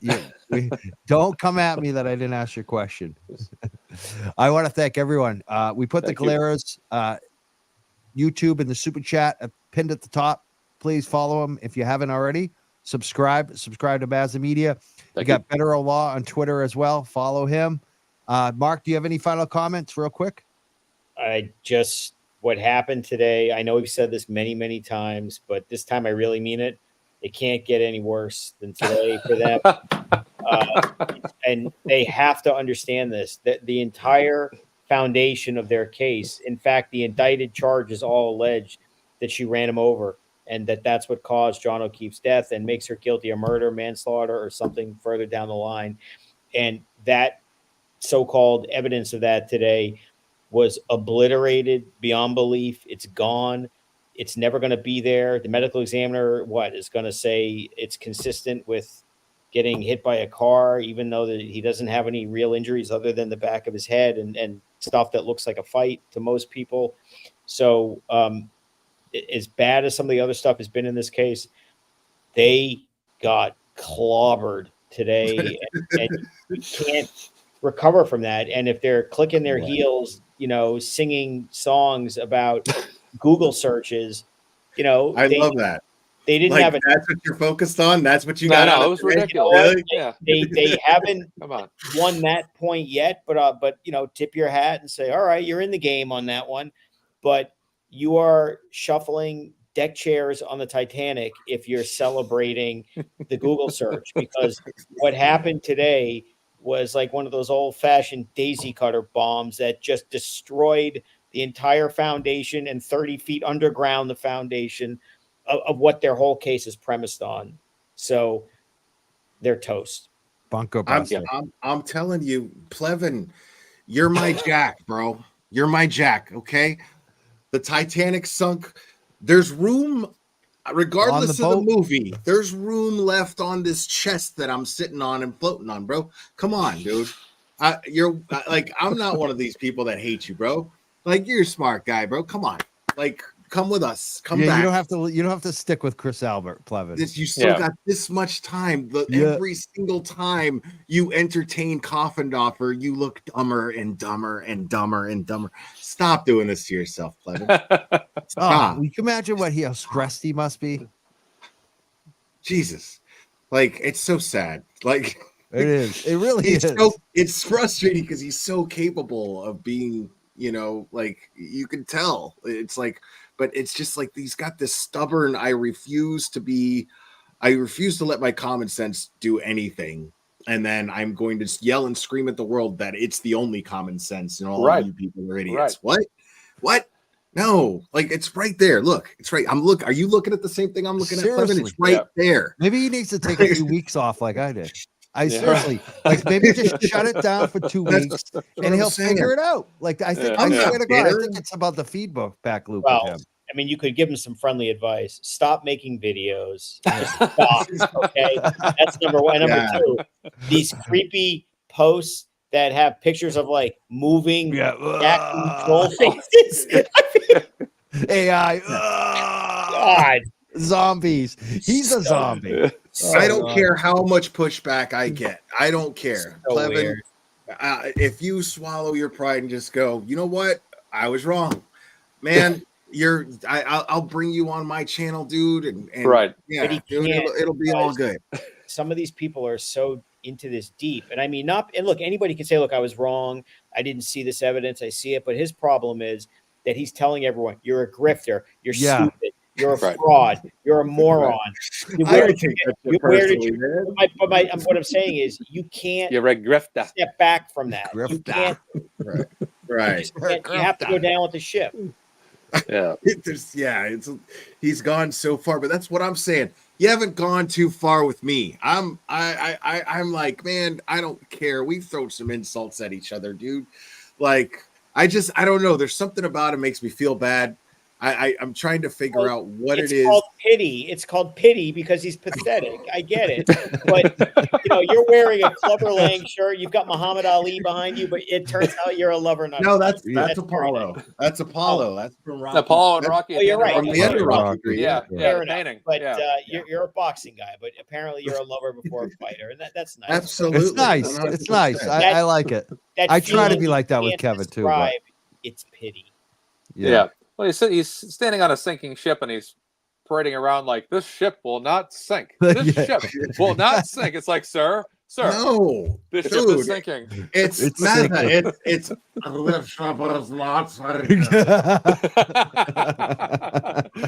So it's far worse than what I said, guys. yeah, way worse. Way worse. It's way worse, dude. Oh, this is great. I got a great panel. This is great. Thank you guys so much Yeah, tonight. thank This is you. Amazing. I Thank hope you for everyone having me. follows you all. Bederow Law on Twitter, Mazza Media on YouTube and Twitter. The Glare, he's also on Twitter, but make sure you follow him on YouTube too. It's pinned to the chat on the very top of the chat. Thank you guys so much for being here Thank tonight. you. Have Take a care, great night, everybody. everybody. Go Celtics. Close Yeah. the Hope we're gonna series be out real tonight and happy win it all. tomorrow. Otherwise, it can be really pissed off all day if they lose. Yeah, I agree. Can't happen. Nope, can't happen. Got to win tonight. So My boy Static Selecta said 5 games, so this will be 5 games, right? We'll take that's it. Game 5 tonight. We'll see. Okay. I trust in Static. All right. Thank you guys so much Yep. today. Have a Thank great you. night. Have a great night. Thank you. Bye. Have a good Thank night. you. And Yeah. I'm going to read off some more Venmo contributions and all that going on. I want to thank everyone for being here tonight. We got quite a few of those coming in tonight. Hope I got all the super chats. Thank you so much for. I tried to put them up. There was over 136. Unbelievable. Someday I'm not going to have all these super chats when this is over, and I'm going to be like, "Where are all my super chats?" You guys got me used to it. I love it. Thank you so much for all your support. I want to thank the guests tonight. Mazza Media, my boy. He did the unveiling tonight. First time we've ever seen him on camera. That was amazing. He surprised us. We also surprised you. We didn't really announce it. The Glera was on the show tonight. We didn't tell you he was going to be on the show. And Bederow, who everyone loves. Thank you so much for being here tonight. All right. So we didn't have any cash apps tonight. Mary Jane sent $5 Saturday night. I want to make sure I thank her for that on the cash app. Thank you so much. I know some Venmos came in. Allie made a contribution tonight. We read off her comment. Thank you so much, Allie, for that. And I think we had a couple others. Yes, we did. KP, she says, what's everyone's plans for after this case? Please continue with another case so there is a reason for you to keep on chatting. I'm not sure. I think after this case, I'm going to take a quick little break just for like a week or two. Who knows? But I do have a lot of other people on the show I want to get into. There's a guy in jail right now for murder. My friend Andrew has kind of uncovered that looks like he's innocent. So I may start covering that. I'll have Andrew on the show. He's a reporter. I have some other, Sandra Birchmore. So there are other things for us to cover. I tend to like to cover the local things so that I have more access to information and people. So I'm probably going to cover local stuff like I always have. Who knows? We could go do some national stuff. I'm kind of interested in what's going on with P. Diddy. So, you never know. I might even do some UFO stuff. Who knows? I don't know. I have no idea. But we're going to keep going. Definitely going to keep going. And I would welcome your suggestions on what we should cover going forward. How's that? Allie had another question tonight, which I didn't get to ask him to Mark. I will ask him later. But she said, Mark, do you think you may attend court again when the defense is presenting their case? I'm not sure that he'll be able to. It's going to be like 4 days. So I don't know. I'll ask him about that. I was hoping to go to court too, but this is going to be over pretty quickly. Melissa says the best is yet to come. I can't wait for that. Can't wait for this defense. Alex sent $10. He said, your dynamic is unmatched. So happy the four of you came together to do this. Free Karen Reed, watching your friendship is a beautiful thing. I grew up in Canton. I am looking forward to her freedom. Thank you so much, Alex. I love the Canton folks. You guys are the ones who had my back. When I was going through tough times, the Canton folks, I love you. I really do. You're the ones that have kept me going on this case. When I took my break, I felt like I was abandoning you. I really, personally, that's what I was worried about. I'm like, these Canton folks have put so much on the line. So I love the Canton residents. A lot of comments tonight, a lot of listeners. We had, I think, over 8,000 at one point. We got 6,000 right now. That's amazing. Someone said, please cover Alex Baldwin, the Rust trial. Maybe. That could be an interesting one, especially for me, because I've done a lot of, in the past, worker safety issues. And that's definitely a worker safety issue. And I know a lot of, I've worked with a lot of musicians in the past, booked a lot of shows. And a lot of musicians locally, especially, are, camera grips. They work a lot of times in show business, especially in Massachusetts. We have all these film credits now. So there's a big film industry in Massachusetts. And I'm always worried about their health and safety. So that's a very interesting case. Who knows? Maybe we will cover that. I will, you know what? I'll take your suggestions after this case is over, because I do have so much to catch up on. There's going to be a lot to catch up on. And I still want to stick with Canton too. That's the other thing. No matter what happens with this case, we're going to continue to cover what's going on in the town of Canton with the women of Canton, especially. I want to support Rita and Kathleen and all the folks in Canton that have been standing up. Sean Colburn, some great people, so many great people we've met. So I'm definitely going to continue to support their fight in Canton to get, more transparency, better accountability. I want to thank everyone. Have a great night. Let's go Celtics, and we'll see you tomorrow. There is going to be court. Jury's not going to be there, but we'll still be covering it tomorrow. They're going to have some hearings tomorrow. Someone said Sandra Birchmore. Absolutely. That's one I will definitely continue to cover too. Sandra Birchmore. And here's Scott McGinnis. Great guy. And the glare is in the comment too. He's talking about some things he's going to cover. He says, I'll be covering the Sarah Boone trial if her ninth lawyer works out. I don't know about Sarah Boone. I'd be interested to see what you know what I'll do. I'll watch the Galera. That's the great thing too. I probably won't be doing as many shows. I'll get to catch up on some of the other creators that I like the Galera. I enjoy watching Will. I really do. I've really enjoyed watching his show. I haven't watched it as much lately because I'm always doing his show myself. So that will be good to be able to catch up more with what Will's doing. I love it. Oh, that's a suitcase murder, Will says. All right. I want to thank everyone for being here. I want to thank our moderators. We have some great moderators, Jen, Stephanie, and MJ. Thank you so much for doing what you do. I tried to put it on the slow mode tonight. I hope it helped. We'll talk in our little private chat. I hope that it was slow enough for you. But I love the 3 women who are our moderators. They really do a good job here. And we have had some complaints recently. Some people were mad. They got muted for 24 hours and they came back angry. It's like, stop being children. Grow up. I don't want to be your parent. I don't want to be a school teacher here. I'm a chill guy. I don't need your drama. Then they come at me about it. It's like, come on. Our mods are awesome. If our mods have a problem with you, that's not my problem. That's your problem because our mods are awesome and I'm going to back them. All right. I want to thank everyone. I will see you tomorrow morning. We'll be watching what happens in court. Thank you so much for everything. Have a great evening, everyone. Go Celtics. See you in the morning. Free Karen Reed.